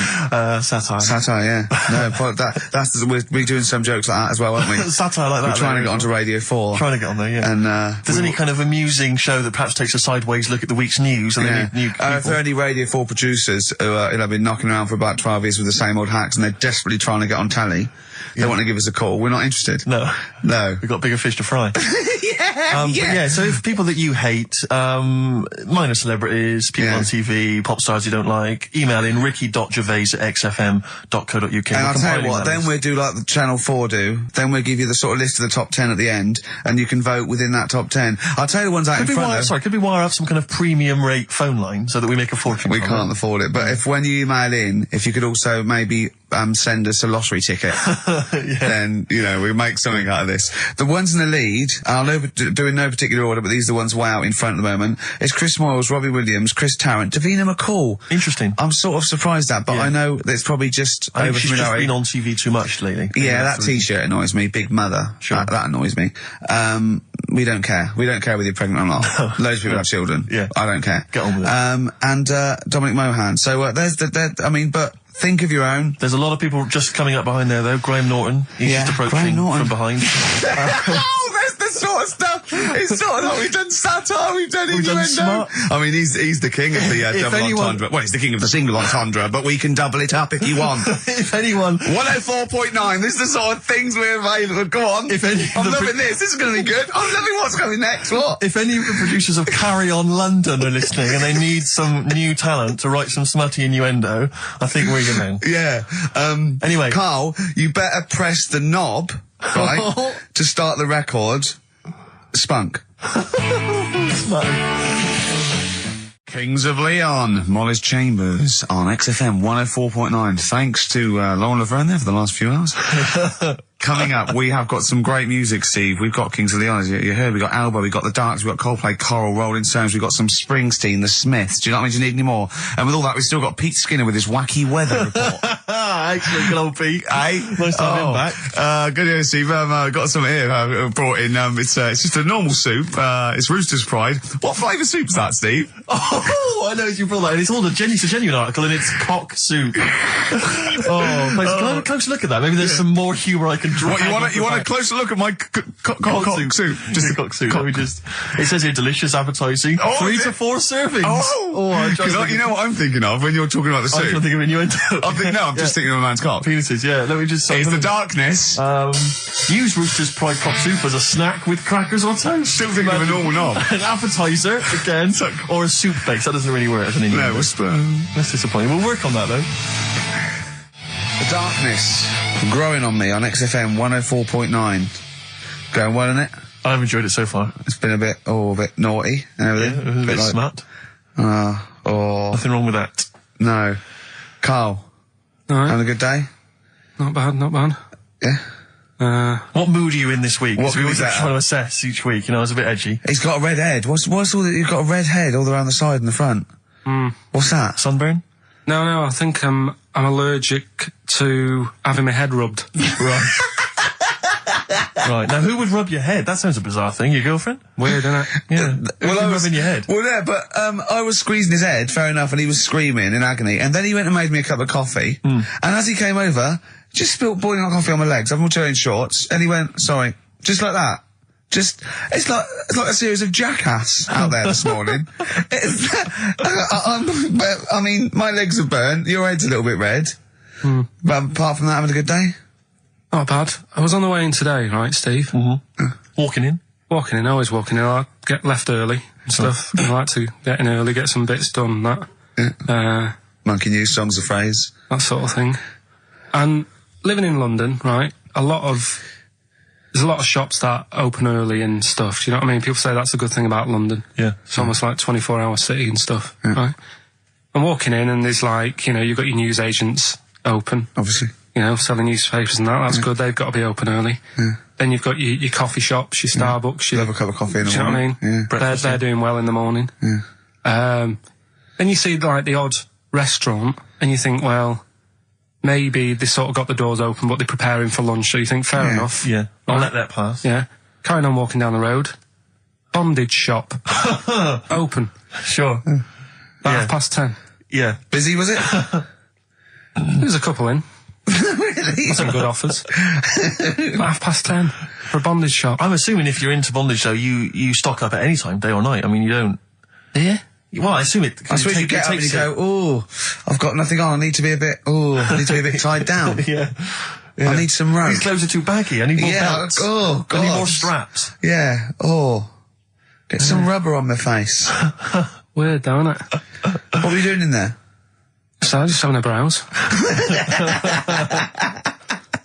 But, so a bit worried, really, because the things that I've noticed this week, like that's probably a little bit smutty. You've brought your soup in. I just found it out there. Sorry, yeah. It is Rooster's Pride cock soup, noodle soup mix, chicken flavour. But I mean, do they not know that is obviously just going to be used on the Graham Norton show and Chris Tarrant when he's doing his show abroad? Yeah. I mean, do you know what I mean? How could they call it cock soup in this day and I don't age? keep saying it. Well, no, it's fine, because you can say cock as long as it means the male, we've done this. Oh, do you mean the chicken? Yeah, look, it's a picture of a chicken. Yeah. Sorry. What did you think it meant? No, I don't know. I thought it was in my head. Okay. Sorry. Yeah. But, yeah, there's something else that's a bit sort of... A bit blue. A little bit blue, but then it's real as well. Do you know what I mean? Well, it's that a problem. excuses it. Go on. There's a programme. We couldn't have said the cock soup if we'd made it up, but because it's real, it's fine. Yeah.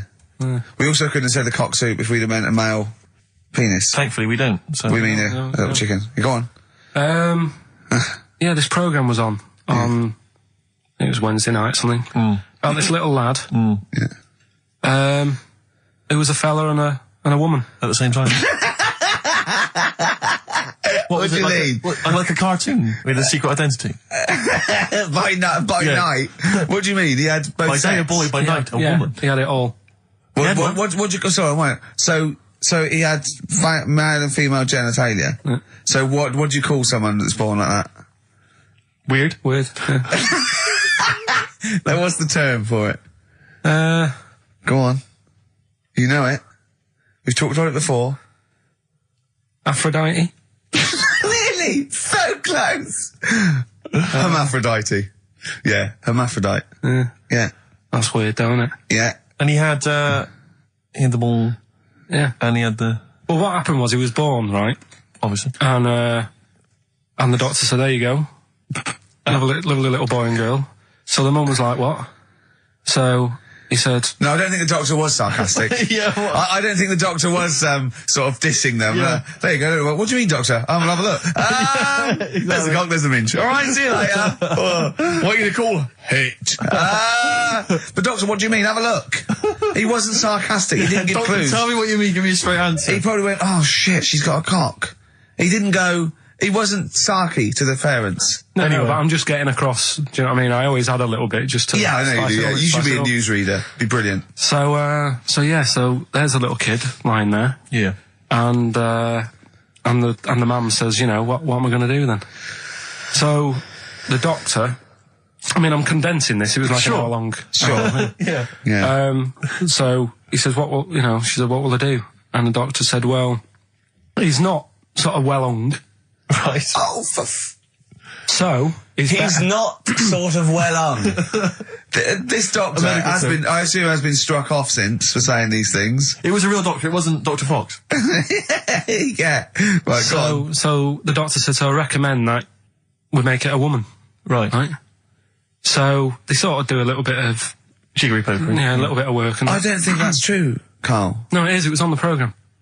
But I think they can tell really what they were meant to be from their chromosomes, can't they? They can tell whether they're X, Y, Y, or Yeah, X. not just... It's not It's very just- well hung. No, I Yeah. tell you what, because back then, when this was going Yeah, on, no, right, I'm just thinking they might not have had to. the doctors then thought if you had a kid, right, and you thought, it's a bit ugly, maybe it'll have a better life if it was a fella. If it was a girl and it's a bit ugly and you think it's going to get a hard time. Right, don't talk shite.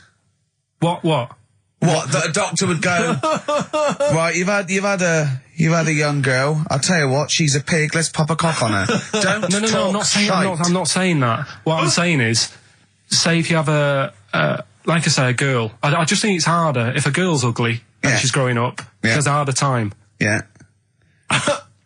Don't you agree with that? If Possibly, but you don't change someone when they don't. No, yeah. You don't change their gender. No, because but they're I'm a just bit of a saying minger. what I'm saying is the Elephant Man would have had a harder time if it was Elephant Woman. Is what I'm saying. But listen to me, listen. What the doctor was saying is, if you get a baby before it's 2, Yeah. back then they thought you could sort of say, well, instead of giving it a go-kart, give it dolls to play with. Right, back when? What are we talking about? The Middle Ages? We put a song on, come back to this. Yeah, it's Bruce Springsteen, Atlantic City. Elbow. Alright? Fallen Angel on XFM 104.9. Well, we're back. I'm Ricky Gervais, with me Steve Merchant and Karl Pilkington. Karl's all a little bit, I don't know, he's a bit frustrated. He's sort of a bit sweaty and fed up today, aren't you, because of the heat. It's too much, though, isn't it? He was taken out, he was sort of wanted to fight. You know, he doesn't usually like to fight. I sort of like lead on him and try and rub his head. Yeah. But today he was sort of leading it. He was sort of like getting a little bit, if I didn't know better, I just said it was sexual frustration. Well, I was like watching, Rick, if you don't mind me saying, I was watching, not in that way, just for watching. It was sort of like he was going, oh, I want to hit you, and I was thinking, does he want to hit me, or does he want to do something else to me? Exactly. What were your thoughts, Karl? Exactly. I mean, I saw him sort of wrestling with you on the floor, and you clearly weren't enjoying it, but he was really Yeah, loving what was it. that going on? What's the change? Why are you suddenly sort of... Well, what are you trying to say? No, I'm not. I'm just saying it was weird that you suddenly... It was like you were, You're saying a bit gay? No. Is that what you're saying? No, but what was... Suzanne accused me of that in the week. Why? For being a bit gay. She said, I'm sure you're gay. Why? Just because I was moaning about stuff. She said, oh, you're a drama queen.